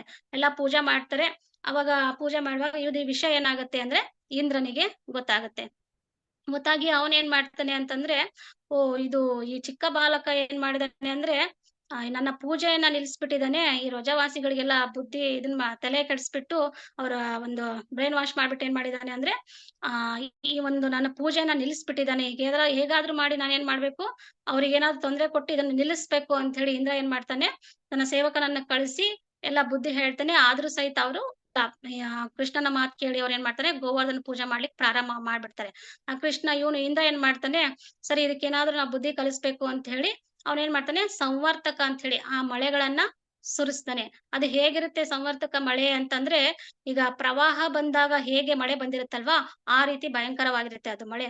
ಅಷ್ಟು ಜೋರಾಗಿ ಏನ್ ಮಾಡ್ತಾನೆ ಅಂದ್ರೆ ಮಳೆಯನ್ನ ಆ ವೃಂದಾವನ ಒಂದು ಪ್ರದೇಶದಲ್ಲಿ ಇಂದ್ರ ಇದ್ ಮಾಡ್ತಾನೆ, ಸುರಿಸ್ತಾನೆ. ಅವಾಗ ಅವರು ಅಲ್ಲಿರ್ತಕ್ಕಂಥ ರಜವಾಸಿಗಳು ಏನ್ ಮಾಡ್ತಾರೆ ಅಂದ್ರೆ ಪೂಜೆ ಮಾಡ್ತಾ ಇರ್ತಾರೆ. ಬಟ್ ಈ ಒಂದು ಮಳೆ ಬಂದಾಗ ಏನಾಗುತ್ತೆ, ಅವರಿಗೆ ತುಂಬಾ ಕಷ್ಟ ಆಗ್ಬಿಡುತ್ತೆ ಅಲ್ವಾ. ಈ ಪ್ರವಾಹ ಅಂದ್ರೆ ನಮ್ಗೆ ಭಯನೇ ಆಗುತ್ತೆ. ಆ ತರ ಒಂದು ಪ್ರವಾಹದ ಭೀತಿಯಲ್ಲಿ ಅದು ಮಳೆ ಸುರಿದಾಗ ಅದರಿಂದ ರಕ್ಷಣೆ ಪಡ್ಕೋಬೇಕು ಅಂತ ಹೇಳಿ ಎಲ್ಲ ಹಂಬಲಿಸ್ತಾರೆ. ನಾವು ಏನ್ ಮಾಡಿದ್ವಿ ಅಂತಂದ್ರೆ, ಕೃಷ್ಣ ಈ ಬಾಲಕ ಚಿಕ್ಕ ಹುಡುಗ ಇವನ್ ಮಾತ್ ಕೇಳ್ಬಿಟ್ಟು ನಾವೇನ್ ಮಾಡ್ಬಿಟ್ವಿ, ಇಂದ್ರನ ಪೂಜೆ ಮಾಡೋದ್ ಬಿಟ್ಟು ಗೋವರ್ಧನ ಪೂಜೆ ಮಾಡಕ್ ಬಂದ್ಬಿಟ್ವಿ. ನಮ್ದು ತಪ್ಪಾಯ್ತು ಅನ್ಸುತ್ತೆ. ಅದಕ್ಕೆ ನಾವು ಇಂದ್ರನಿಗೆ ಮೋಸ ಮಾಡಿದ್ವಿ, ಇಂದ್ರನಿಗೆ ಸಿಟ್ಟು ಬರ್ಸಿದ್ವಿ. ಅದಕ್ಕೆ ಏನ್ ಮಾಡಿದಾನೆ ಅಂದ್ರೆ ಇಂದ್ರ ಈ ತರ ಒಂದು ಮಳೆಯನ್ನ ಸುರಿಸ್ತಾ ಇದ್ದಾನೆ ಅಂತ ಹೇಳಿ ಅವರಿಗೆ ಎಲ್ಲಾ ಕಷ್ಟ ಬಂದ್ಬಿಡುತ್ತೆ. ಕಷ್ಟ ಬಂದ್ ಏನ್ ಮಾಡ್ತಾರೆ, ನಂದ ಮಹಾರಾಜ್ ಹೇಳ್ತಾರೆ, ನೋಡು ನಿನ್ ಮಗನ ಮಾತ್ ಕೇಳಿ ನಾವೆಲ್ಲ ಏನ್ ಮಾಡ್ಬಿಟ್ವಿ, ತಪ್ಪು ಕೆಲಸ ಮಾಡ್ಬಿಟ್ವಿ ನಂದ ಮಹಾರಾಜ್ರೆ. ಅದಕ್ಕೆ ಈಗ ಎಲ್ಲಿ ನಾವು ಇದರಿಂದ ಹೆಂಗೆ ಪಾರಾಗೋದು ಹೇಗೆ ಅಂತ ನಂದ ಮಹಾರಾಜ್ ಹತ್ರ ಕೇಳ್ತಾರೆ. ನಂದ ಮಹಾರಾಜ್ ಹೇಳ್ತಾರೆ, ಅವಾಗ ಕೃಷ್ಣ ಹೇಳ್ತಾನೆ, ಎಲ್ಲರಿಗೂ ಹೇಳ್ತಾನೆ, ನೀವ್ ಯಾರು ಇದಕ್ಕೆ ಭಯ ಪಡುವಂತ ಒಂದು ಅವಶ್ಯಕತೆ ಇಲ್ಲ. ಯಾಕೆ ಅಂತಂದ್ರೆ ಈ ಒಂದು ಮಳೆಯಿಂದ ನಾನೇನ್ ಮಾಡ್ತೀನಿ, ನಿಮ್ಮನ್ನ ರಕ್ಷಣೆಯನ್ನ ಮಾಡ್ತೀನಿ ಅಂತ ಹೇಳಿ ಏನ್ ಮಾಡ್ತಾನೆ, ಆ ಒಂದು ಬೆಟ್ಟವನ್ನ ಏನ್ ಮಾಡ್ತಾನೆ, ಗಿರಿ ಗೋವರ್ಧನ ಬೆಟ್ಟವನ್ನ ತನ್ನ ಎಡಗೈನ ಕಿರು ಬೆರಳಲ್ಲಿ ಈಸಿಯಾಗಿ ಏನ್ ಮಾಡ್ತಾನೆ, ಎತ್ ಬಿಡ್ತಾನೆ. ಹಗೂರವಾಗಿ ಒಂದೇ ಸರಿಯನ್ನು ತನ್ನ ಎಡಗೈಯಿಂದ ಆ ಬೆರಳಿಂದ ಆ ಗೋವರ್ಧನ ಬೆಟ್ಟವನ್ನ ಎತ್ತಾನೆ. ಎತ್ಬಿಟ್ಟು ಏನ್ ಮಾಡ್ತಾನೆ, ಆ ವೃಂದಾವನ ವಾಸಿಗಳು ಎಲ್ಲರನ್ನು ಅಲ್ಲಿ ಕೆಳಗಡೆ ಕರ್ಕೊಂಡ್ಬಿಟ್ಟು ಅಲ್ಲಿ ಏನ್ ಮಾಡ್ತಾನೆ, ಆ ಒಂದು ವೃಂದಾವನ ವಾಸಿಗಳಿಗೆ ಆ ಮಳೆಯಿಂದ ರಕ್ಷಣೆಯನ್ನ ಕೃಷ್ಣ ಕೊಡ್ತಾನೆ. ಅವನು ಎಷ್ಟು ದಿನ ಮಳೆ ಸುರಿಸಿದ ಅಂದ್ರೆ 7 ರಾತ್ರಿ 7 ಹಗಲು, ಅಷ್ಟು ದಿನ ಏನ್ ಮಾಡ್ದ ಭಗವಂತ ಕೃಷ್ಣ ಆ ಒಂದು ಗೋವರ್ಧನ ಬೆಟ್ಟವನ್ನ ತನ್ನ ಕಿರುಬೆರಳಲ್ಲೇ ಇಟ್ಕೊಂಡಿದ್ದ ಅಲ್ವಾ. ಕಿರುಬೆರಳಲ್ಲಿ ಎತ್ತೋದು ಸಾಮಾನ್ಯ ಅಲ್ಲ ಅದು. ಭಗವಂತನಿಗೆ ಮಾತ್ರ ಅದು ಸಾಧ್ಯ, ಸಾಮಾನ್ಯರಿಗೆ ಅದು ಸಾಧ್ಯವೇ ಆಗಲ್ಲ. ಈ ಒಂದು ಬೆಟ್ಟವನ್ನು ಎತ್ತಿ ಏನ್ ಮಾಡ್ತಾನೆ, ಆ ಎತ್ತುವಾಗ ಏನಾಗುತ್ತೆ ಅಂದ್ರೆ ಸ್ವಲ್ಪ ಶೇಕ್ ಆದಂಗ ಆಗ್ಬಿಡುತ್ತೆ ಎತ್ತಿದಾಗ. ಅವಾಗ ರಜವಾಸಿಗಳು ಏನ್ ಮಾಡ್ತಾರೆ, ಕೃಷ್ಣನ್ಗೆ ತೊಂದ್ರೆ ಒಂದ್ ಸ್ವಲ್ಪ ಹಂಗೆ ಆತರ ಇದ್ ಮಾಡ್ತಾನೆ, ಶೇಕ್ ಮಾಡತ್ತಾರ. ಅವಾಗ ಇವರಿಗೆ ರಜವಾಸಿಗಳೆಲ್ಲ ನಿಂತಿರ್ತಾರಲ್ಲ ರಕ್ಷಣೆಗೋಸ್ಕರ, ಅವ್ರ ಏನ್ ಮಾಡ್ತಾರೆ, ಅವ್ನಿಗೆ ಕೃಷ್ಣನ್ಗೆ ತೊಂದರೆ ಆಗಿರ್ಬೋದು ಅಂತ ಮತ್ತೆ ಅವರು ಕೋಲ್ಗಳು ತಗೊಂಡು ಏನ್ ಮಾಡ್ತಾರೆ, ಆ ಬೆಟ್ಟವನ್ನ ಮೇಲೆ ಇದ್ ಮಾಡ್ಲಿಕ್ಕೆ ಬಿಗಿಯಾಗಿ ಹಿಡಿಲಿಕ್ಕೆ ಅವರು ಸಹಿತ ಪ್ರಯತ್ನ ಮಾಡ್ತಾರೆ. ಆಗ 7 ರಾತ್ರಿ 7 ಹಗಲು ಏನ್ ಮಾಡ್ತಾರೆ, ಆ ವೃಂದಾವನ ನಿವಾಸಿಗಳನ್ನ ಏನ್ ಮಾಡ್ತಾನೆ ಭಗವಂತ ಕೃಷ್ಣ ಈ ಒಂದು ಸಂವರ್ತಕ ಮಳೆಯಿಂದ ಕಾಪಾಡ್ಬಿಟ್ಟು ಆಮೇಲೆ ಇಂದ್ರನ್ ಗೊತ್ತಾಗುತ್ತೆ ಈ ವಿಷಯ, ಈ ಬಾಲಕ ಅವರನ್ನ ಕಾಪಾಡಿದಾನೆ ಅಂತ ಹೇಳಿ. ಕೊನೆಗೆ ಏನ್ ಮಾಡ್ತಾನೆ ಅಂದ್ರೆ, ಈ ಒಂದು ಭಗವಂತ ಅಹಂಕಾರ, ಇಂದ್ರನಿಗೆ ಅಹಂಕಾರ ಇತ್ತು, ಆ ಅಹಂಕಾರವನ್ನ ಮುರಿಲಿಕ್ಕೋಸ್ಕರ ಭಗವಂತ ಏನ್ ಮಾಡಿದ, ಅವನಿಗೆ ಪೂಜೆ ಮಾಡೋದನ್ನ ನಿಲ್ಲಿಸ್ಬಿಟ್ಟು ಈ ಗೋವರ್ಧನಿಗೆ ಪೂಜೆ ಮಾಡ್ಲಿಕ್ಕೆ ಪ್ರಾರಂಭ ಮಾಡ್ದ. ಈ ಗೋವರ್ಧನ ಬೇರೆ ಅಲ್ಲ, ಭಗವಾನ್ ಕೃಷ್ಣನು ಬೇರೆ ಅಲ್ಲ, ಇಬ್ರು ಒಂದೇ. ಅದಕ್ಕೆ ಭಗವಂತ ಒಂದು ಸಲಹೆಯನ್ನ ಕೊಟ್ಬಿಟ್ಟು ನಂದ ಮಹಾರಾಜರಿಗೆ ಈ ಒಂದು ಪೂಜೆಯನ್ನ ಮಾಡ್ಲಿಕ್ಕೆ ಹೇಳ್ತಾರೆ. ಆಮೇಲೆ ಇಂದ್ರ ಬರ್ತಾನೆ. ಇಂದ್ರ ಬಂದ್ ಹೇಳ್ತಾನೆ, ನನ್ನಿಂದ ತುಂಬಾ ತಪ್ಪಾಯ್ತು, ಯಾಕಂದ್ರೆ ನೀವೇ ದೇವೋತ್ತಮ ಪರಮ ಪುರುಷ ಕೃಷ್ಣ ಅಂತ ನನಗೆ ಗೊತ್ತಾಗ್ಲಿಲ್ಲ. ನನ್ನ ಅಹಂಕಾರದಿಂದ ನಾನೇನ್ ಮಾಡ್ದೆ, ಈ ಒಂದು ಮಳೆಯನ್ನ ಸುರಿಸ್ಬಿಟ್ಟು ಈ ವೃಂದಾವನ ನಿವಾಸಿಗಳಿಗೆ ಕಷ್ಟವನ್ನ ಕೊಟ್ಬಿಟ್ಟೆ. ದಯವಿಟ್ಟು ನನ್ನನ್ನ ಕ್ಷಮಿಸಿ ಅಂತೇಳಿ ಭಗವಂತನಲ್ಲಿ ಏನ್ ಮಾಡ್ತಾರೆ, ಕ್ಷಮೆಯನ್ನ ಯಾಚನೆ ಮಾಡ್ತಾರೆ. ಇಲ್ಲಿ ನಾವೊಂದು ಅರ್ಥ ತಿಳ್ಕೊಬಹುದು. ಇಂದ್ರ ಇದಾರಲ್ವಾ, ಅವರು ಭಗವಂತನ ಭಕ್ತರೇ. ಅವರು ಅಂದ್ರೆ ಅವರು ರಾಕ್ಷಸರೇನಲ್ಲ, ಭಕ್ತರೇ, ಬಟ್ ಅಹಂಕಾರದಿಂದ ಏನ್ ಮಾಡ್ತಿದ್ರು ಅಂದ್ರೆ ಅವರು ಆ ರೀತಿ ವರ್ತನೆಯನ್ನ ಮಾಡಿದ್ರು.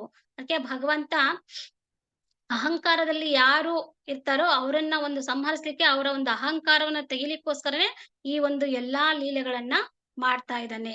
ಇದು ಒಂದು ಗೋವರ್ಧನ ಲೀಲೆ ತುಂಬಾ ದೊಡ್ಡದಾಗಿದೆ. ಸ್ವಲ್ಪ ಬ್ರೀಫ್ ಆಗಿ ಹೇಳಲಿಕ್ಕೆ ಸಮಯದ ಒಂದು ಅಭಾವದಿಂದ ಸ್ವಲ್ಪ ಕಡಿಮೆದಲ್ಲಿ ನಾನು ತಗೊಂಡು ಬ್ರೀಫ್ ಆಗಿ ಹೇಳಲಿಕ್ಕೆ ಪ್ರಯತ್ನ ಪಟ್ಟಿದ್ದೀನಿ. ಈ ಒಂದು ಇಂದ್ರನ ಅಹಂಕಾರ ಏನಾಗುತ್ತೆ ಅಲ್ಲಿ ಕಡಿಮೆ ಆಗಿ ಆಮೇಲೆ ಭಗವಂತ ಈ ಒಂದು ಗೋವರ್ಧನ ಲೀಲೆನ ಮಾಡ್ಕೊಂತ ಬಂದ.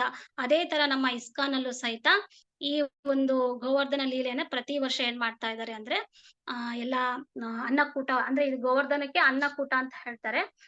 ಎಲ್ಲ ಅನ್ನದಲ್ಲಿ ಇದು ಗೋವರ್ಧನಗಿರಿಯ ಬೆಟ್ಟವನ್ನ ಮಾಡ್ಬಿಟ್ಟು ಪ್ರತಿ ವರ್ಷ ನಮ್ಮ ಇಸ್ಕಾನ್ನಲ್ಲಿ ಏನ್ ಮಾಡ್ತಾ ಇದೀವಿ ನಾವು ಈ ಪೂಜೆಯನ್ನ ಮಾಡ್ಕೊಂತ ಬರ್ತಾ ಇದೀವಿ. ಗೋವರ್ಧನಿಗೆ ಪೂಜೆಯನ್ನ ಮಾಡ್ಕೊಂತ ಬರ್ತಾ ಇದೀವಿ. ನಾವು ಇಲ್ಲಿ ಈ ಎರಡೂ ಲೀಲೆಗಳಿಂದ ಯಾವ ರೀತಿ ಅರ್ಥ ಮಾಡ್ಕೋಬೇಕಪ್ಪ ಅಂತಂದ್ರೆ, ಕನ್ಕ್ಲೂಷನ್ ಆಗಿ ನಾನು ಹೇಳ್ತೀನಿ.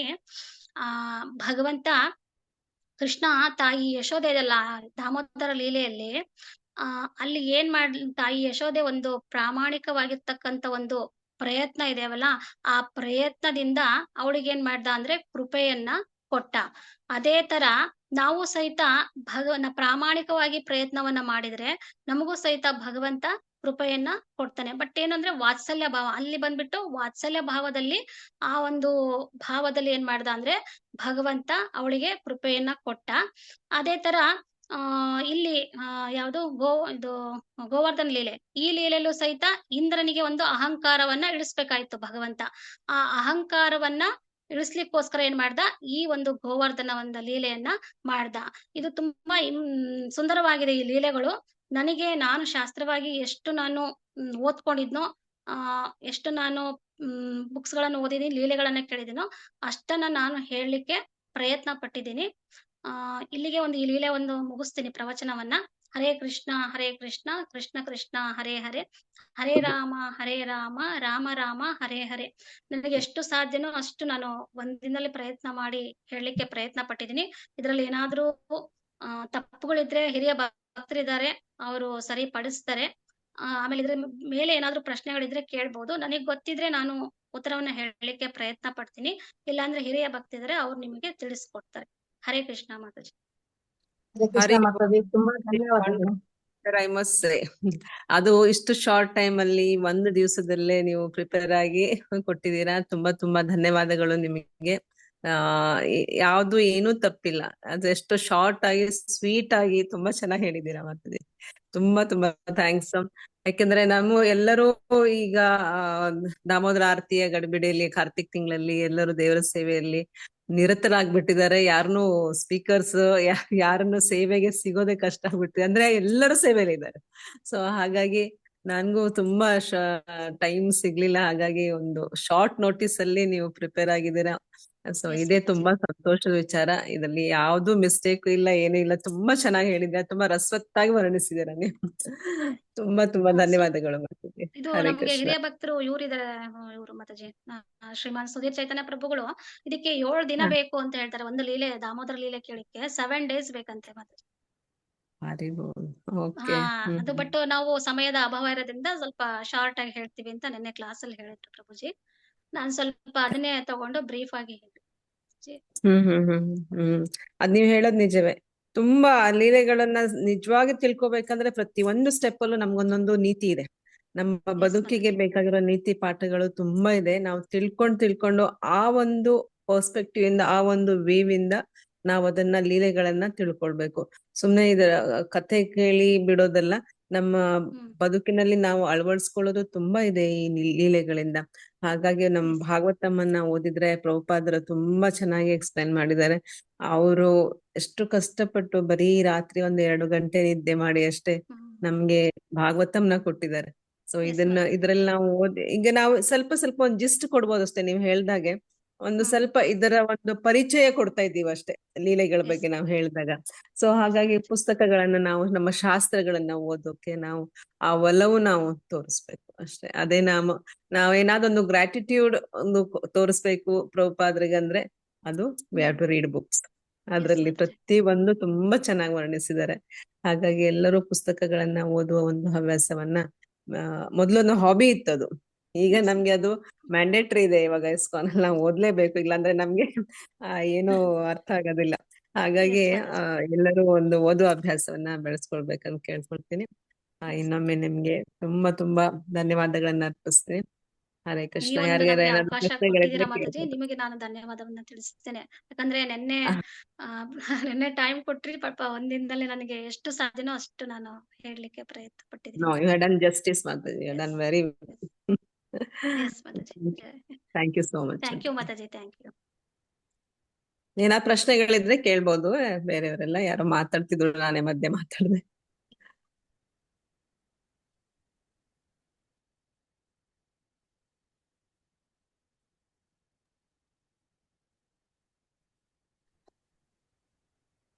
ಹರೇ ಕೃಷ್ಣ. ಯಾರ್ದು ಪ್ರಶ್ನೆ ಇಲ್ವಾ ಮಾತಾಜಿ? ಹರೇ ಕೃಷ್ಣ.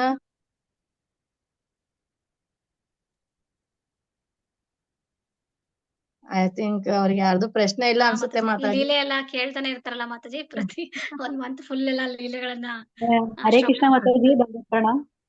ಹಾ ಹರೇ ಕೃಷ್ಣ ಮಾತಾಜಿ, ಅನಿತಾ ಮಾತಾಜಿ, ಕ್ಲಾಸ್ ತುಂಬಾ ಹಾ. ಚೆನ್ನಾಗಿತ್ತು. ಎರಡು ಮೇಲೆ ತುಂಬಾ ಸೊಗಸಾಗಿ ಹೇಳಿದ್ರಿ, ಹಿತವಾಗಿತ್ತು, ಚೆನ್ನಾಗಿತ್ತು ಮಾತಾಜಿ. Thank you Mataji. ಹರೇ ಕೃಷ್ಣ. ಶ್ರೀಲ ಪ್ರಭುಪಾದ ಕೃಪೆ ಮಾತಾಜಿ. ತುಂಬಾ ಚೆನ್ನಾಗಿತ್ತು ಮಾತಾಡಿ. ರಿಯಲ್ ಆಗಿ ಒಂದ್ ಲೀಲೆಲ್ಲಿ ಹೋಗ್ಬಿಟ್ಟಿದ್ವಿ ನಾವು. ತುಂಬಾ ಡೀಪ್ ಆಗಿ ಚೆನ್ನಾಗಿ ಹೇಳಿದ್ರಿ, ಸ್ವೀಟ್ ಆಗಿ, ಶಾರ್ಟ್ ಟೈಮ್ ಅಲ್ಲಿ. ಶಾರ್ಟ್ ಟೈಮ್ ತುಂಬಾ ಖುಷಿ ಮಾತಾಜಿ, ಆಯ್ತು. ಸ್ವಲ್ಪ ಇನ್ನೂ ತುಂಬಾನೇ ಇದೆ ಇದೆ ಅದು ತಗೊಂಡ್ರೆ, ಬಟ್ ಸಮಯದ ಅಭಾವ, ಬೇಗ 45 ಮಿನಿಟ್ಸ್ ಅಲ್ಲಿ ಮುಗಿಸೋಣ ಅಂತ. ಹರೇ ಕೃಷ್ಣ ಮಾತಾಜಿ. ಹ್ಮ್. ಹರೇ ಕೃಷ್ಣ ಮಾತಾಜಿ. ಹರೇ ಕೃಷ್ಣ. ಹರೇ ಕೃಷ್ಣ ಮಾತಾಜಿ. ಹರೇ ಹರೇ ಕೃಷ್ಣ. ಕೃಷ್ಣ ಮಾತಾಜಿ. ಹರೇ ಹಾ ಕೃಷ್ಣ. ಹರೇ ಕೃಷ್ಣ ಮಾತಾಜಿ. ಹಾ ಕೇಳಿಸ್ತಿದೆ ಮಾತಾಜಿ. ದಂಡವತ್ ಪ್ರಣಾಮ ಮಾತಾಜಿ. ಧನ್ಯವಾದ ಪ್ರಣಾಮ ಮಾತಾಜಿ. ಆ ಮಾತಾಜಿ, ತುಂಬಾ ವಿವರವಾಗಿ ತುಂಬಾ ಚೆನ್ನಾಗಿ ಹೇಳಿದ್ದೀರಾ. ದಾಮೋದರ ಕೃಷ್ಣ ಅಂತ ತುಂಬಾ ಚೆನ್ನಾಗಿತ್ತು ದಾಮೋದರ ಕೃಷ್ಣ ಮತ್ತೆ ಗಿರಿವರ್ಧನ್ ಕತೆ ಎಲ್ಲ ತುಂಬಾ ಚೆನ್ನಾಗಿ ಹೇಳಿದ್ರ. ತುಂಬಾ ಸೊಗಸಾಗಿತ್ತು ಮಾತಾಜಿ, ತುಂಬಾ ಚೆನ್ನಾಗಿತ್ತು. ಥ್ಯಾಂಕ್ ಯು ಹರೇ ಮಾತಾಜಿ. ಕೃಷ್ಣ ಹರೇ ಮಾತಾಜಿ. ಕೃಷ್ಣ. ಧನ್ಯವಾದ. ಹರೇ ಕೃಷ್ಣ ಮಾತಾಜಿ. ಹರೇ ಕೃಷ್ಣ. ಹರೇ ಮತ್ತೆ ಯಾವ್ದಾದ್ರು ಪ್ರಶ್ನೆ ಇದ್ರೆ ಕೇಳಬಹುದು ಮಾತಾಜಿಗೆ.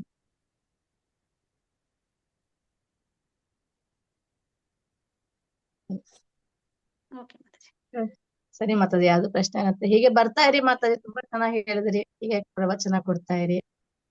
ನೀವ್ 3 ಸರಿ ನಿಮಗಾಗಿ ಹರಿಬೋಲ್ ಹೇಳೋಣ. ಹರಿ ಬೋಲ್, ಹರೇ ಹರಿ ಕೃಷ್ಣ. ಬೋಲ್, ಹರೇ ಹರಿ ಬೋಲ್. ಹರೇ ತುಂಬಾ thank thank you you so much mataji. Mataji. ತುಂಬಾ ಚೆನ್ನಾಗಿ ಹೇಳಿದ್ರೆ thank you so much. Hare Krishna. Thank you. Hare ಈಗಿನ ಕೃಷ್ಣ. ಮುಂದಿನ ಕಾರ್ಯಕ್ರಮಕ್ಕೆ ಹೋಗೋಣ.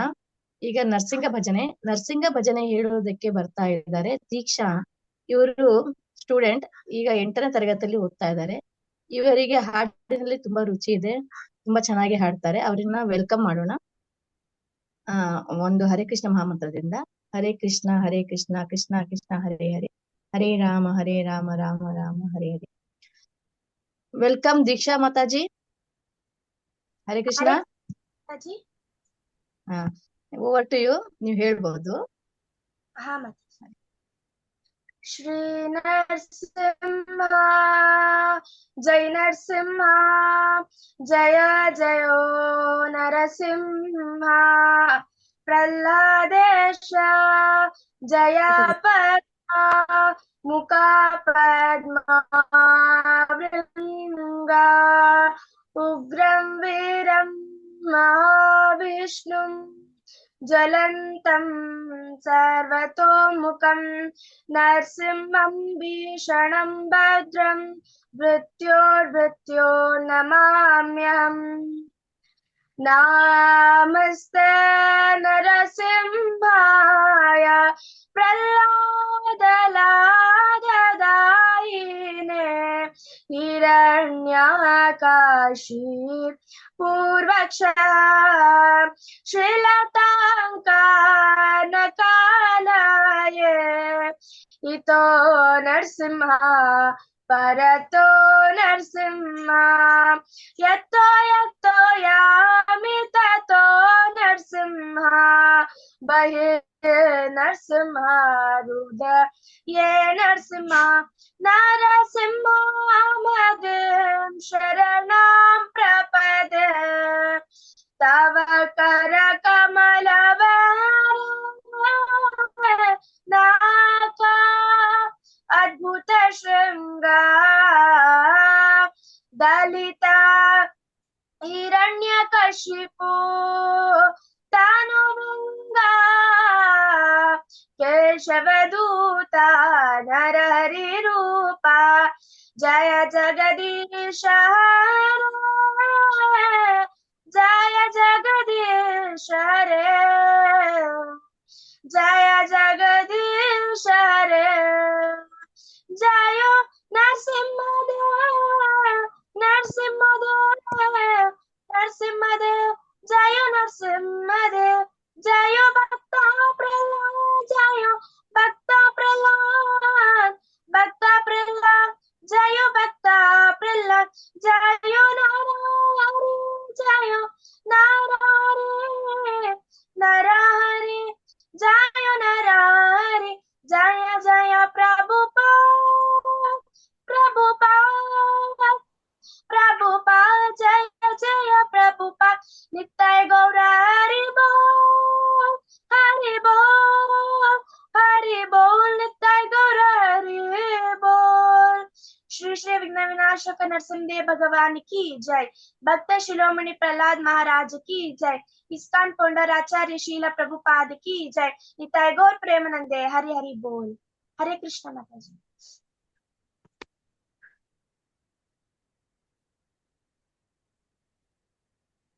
हरे कृष्ण माता जी ಹರೇ ಕೃಷ್ಣ. ಸಾರಿ, ನಾನು ಮ್ಯೂಟ್ ಆಗ್ಬಿಟ್ಟಿದ್ದೆ, ಗೊತ್ತಾಗ್ಲಿಲ್ಲ. ಹರೇ ಕೃಷ್ಣ. ತುಂಬಾ ಸೊಗಸಾಗಿ ಹಾಡಿದ್ದೀರಾ. Thank you so much for singing bhajan. Hare Krishna. ಹೀಗೆ ಬರ್ತಾ ಇರಿ, हरे ಕೀರ್ತನೆ ಹಾಡಿ, ಭಜನೆಗಳನ್ನ ಹಾಡಿ. ಸರಿ, ನಿಮಗಾಗಿ 3 ಸಾರಿ ಹರಿ ಬೋಲ್ ಹೇಳೋಣ. ಹರಿ ಬೋಲ್ ಹರಿ ಬೋಲ್ ಹರಿ ಬೋಲ್. ಹರೇ ಕೃಷ್ಣ. हरे कृष्ण ಮಾತಾಜಿ ರೆಡಿ ಮಾಡೋಣ. ಮಾತಾಜಿ ಏನಾದ್ರು ಅನೌನ್ಸ್ ಮಾಡೋದಿದ್ಯಾ ನೀನಾ ಮಾತಾಜಿ? ಹರೇ ಕೃಷ್ಣ. ಅನೌನ್ಸ್ಮೆಂಟ್ ಇದೆ. ಹೇಳಿ. ತುಂಬಾ ಕಡಿಮೆ ಜನ ಲಾಗಿನ್ ಆಗಿದ್ದಾರೆ. ಎಲ್ಲರೂ ಸೇವೆಯಲ್ಲಿದ್ದಾರೆ, ನೋ ಡೌಟ್. ಕಾರ್ತಿಕ್ ತಿಂಗಳು, ಏಕಾದಶಿ ಎಲ್ಲರೂ ಎಲ್ಲವೂ ಸೇರ್ಕೊಂಡಿದೆ ಇವತ್ತು. ಮತ್ತೆ ನಾಳೆ ತುಳಸಿ ವಿವಾಹದ ತಯಾರಿ, ಕೆಲವೊಬ್ರು ಇವತ್ತು ಸಹ ಮಾಡ್ತಿದ್ದಾರೆ. ತುಳಸಿ ವಿವಾಹದ ತಯಾರಿ ಮಾಡ್ತಾ ಇದ್ದಾರೆ. ಅದಕ್ಕೋಸ್ಕರ ಅನ್ಕೋತೀನಿ ಸೇವೆಗೆ ಎಲ್ಲರೂ ಮುಂದೆ ಬರ್ಬೇಕು. ಇದು ನನ್ನ ಪರ್ಸನಲ್ ರಿಕ್ವೆಸ್ಟ್. ಎಲ್ಲರಿಗೂ ಒಂದು ಅವಕಾಶ ಸಿಗ್ಲಿ ಅನ್ನೋ ಒಂದು ಉದ್ದೇಶವೇ ಗೋಪಿ ಸೇವೆದು. ಸೊ ನಾವು ಮಾಡಿದವರೇ, ನಾವು ತುಂಬಾ ವರ್ಷದಿಂದ ಪ್ರೀಚಿಂಗ್ ಅಲ್ಲಿ ಇದ್ದೇವೆ. ನಾವೇ ಮಾಡ್ಬೇಕಂತ ನಮ್ಗೆ ಇದಿಲ್ಲ. ಎಲ್ಲರೂ ಬರ್ಲಿ, ಎಷ್ಟೇ ಹೊಸಬ್ರಿರ್ಲಿ, ಎಲ್ಲರಿಗೂ ಒಂದು ಅವಕಾಶ ಸಿಗ್ಬೇಕು. ಹೀಗೆ ನಾವು ಪ್ರೀಚಿಂಗ್ ಮಾಡ್ತಾ ಮಾಡ್ತಾ ಏನಾಗುತ್ತೆ, ಹರೇ ಕೃಷ್ಣ ಮಹಾಮಂತ್ರ ಮನೆ ಮನೆಗೂ ಹೋಗ್ಬೇಕು. ಸೊ ನಿಮ್ಮ ಪರಿಚಯದಲ್ಲಿ, ನಿಮ್ಮ ಸಂಬಂಧಿಕರಲ್ಲಿ ಗೊತ್ತಿರಲಿ, ದಯವಿಟ್ಟು ಲಿಂಕ್ ಅನ್ನ ಶೇರ್ ಮಾಡಿ, ಅವ್ರಿಗೆ ಎಜುಕೇಟ್ ಮಾಡಿ. ಎಷ್ಟೊಂದ್ ಜನಕ್ಕೆ ಇಸ್ಕಾನ್ ಟೆಂಪಲ್ ಗಳಿಗೆ ರೀಚ್ ಆಗೋ ಒಂದು ಅವಕಾಶ ಇರೋದಿಲ್ಲ, ಎಷ್ಟೊಂದ್ ಕಡೆ ಇಲ್ಲ. ಸೊ ಅವ್ರಿಗೆ ಇದ್ರ ಬಗ್ಗೆ ಗೊತ್ತೂ ಇಲ್ಲ. ಸೊ ಹಾಗಾಗಿ ನಮ್ಮ ಪರಂಪರೆಯನ್ನ, ಭಗವದ್ಗೀತೆಯನ್ನ, ನನ್ನ ಒಂದು ಉದ್ದೇಶ ಏನಂದ್ರೆ ಇಸ್ಕಾನೇ ಸೇರ್ಬೇಕಂತಾನು ಇಲ್ಲ. ಇಸ್ಕಾನ್ ಸೇರಿ ತುಂಬಾ ಒಳ್ಳೇದಾಯ್ತು, ಬಟ್ ಭಗವದ್ಗೀತೆ ಎಲ್ಲರಿಗೂ ಗೊತ್ತಿರ್ಬೇಕು. ಪ್ರತಿ ಹಿಂದೂಗೂ ಭಗವದ್ಗೀತೆ, ಸನಾತನ ಧರ್ಮದ ಬಗ್ಗೆ ಗೊತ್ತಾಗ್ಬೇಕು ಅನ್ನೋ ಒಂದು ನನ್ನ ಒಂದು ಉದ್ದೇಶ. ಇದು ಒಂದು ಇಚ್ಛೆನೂ ಇದೆ.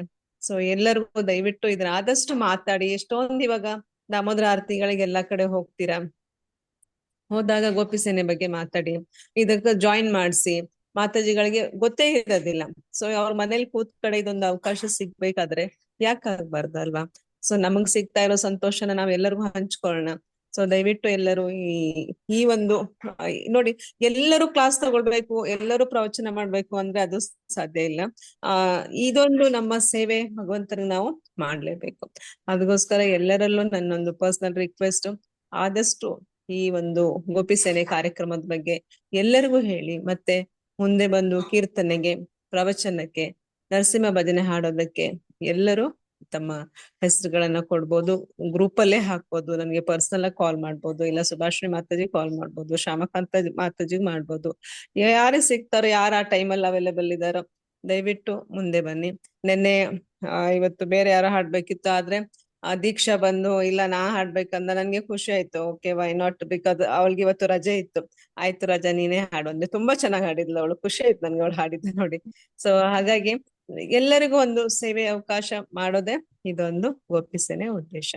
So this is my personal request. So please come forward to take up the seva. Hare Krishna. Mataji ಇದು ಎಂಡ್ ಮಾಡ್ಬೋದು, ಕ್ಲೋಸಿಂಗ್ ಪ್ರೇಯರ್ಸ್ ಹೇಳಿ ಎಂಡ್ ಮಾಡಿ. ಆಯ್ತು ಮಾತಾಜಿ, ಹರೇ ಕೃಷ್ಣ. ಈಗ ಹರೇ ಕ್ಲೋಸಿಂಗ್ ಪ್ರೇಯರ್ಸ್. ಏಕಂ ಶಾಸ್ತ್ರಂ ದೇವಕಿ ಪುತ್ರ ಗೀತಂ, ಏಕೋ ದೇವೋ ದೇವಕಿ ಪುತ್ರ ಇವ, ಏಕೋ ಮಂತ್ರ ಸತಸ್ಯ ನಾಮಾನಿ ಯಾನಿ, ಕರ್ಮಾಪಿ ಏಕಂ ತಸ್ಯ ದೇವಸ್ಯ ಸೇವಾ. ಕೃಷ್ಣ ತ್ವಮೇವ ಮಾತಾ ಚ ಪಿತಾ ತ್ವಮೇವ, ತ್ವಮೇವ ಬಂಧು ಚ ಸಖಾ ತ್ವಮೇವ, ತ್ವಮೇವ ವಿದ್ಯಾ ದ್ರವಿಣಂ ತ್ವಮೇವ, ತ್ವಮೇವ ಸರ್ವ ಮಮ ದೇವ ದೇವ. ಕೃಷ್ಣಾಯ ವಾಸುದೇವಾಯ ಹರೇ ಪರಮಾತ್ಮನೆ ಪ್ರಣತ ಕ್ಲೇಶನಾಶಾಯ ಗೋವಿಂದಾಯ ನಮೋ ನಮಃ. ಕೃಷ್ಣಾಯ ವಾಸುದೇವಾಯ ದೇವಕೀ ನಂದನಾಯ ಚ ನಂದ ಗೋಪಕುಮಾರಾಯ ಗೋವಿಂದಾಯ ನಮೋ ನಮಃ.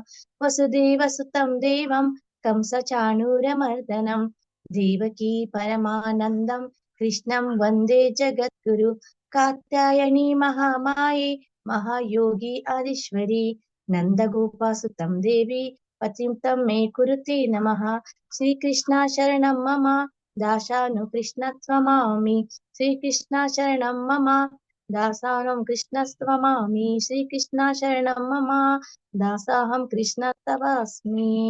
ಹರೇ ಕೃಷ್ಣ ಕೃಷ್ಣ ಕೃಷ್ಣ ಹರೇ ಹರೇ, ಹರೇ ರಾಮ ರಾಮ ರಾಮ ಹರೇ ಹರೇ. ಹರೇ ಕೃಷ್ಣ ಮಾತಾಜಿ, ಎಂಡ್ ಮಾಡೋಣ ಮಾತಾಜಿ. ಹಾ ಮಾತಾಜಿ ಎಂಡ್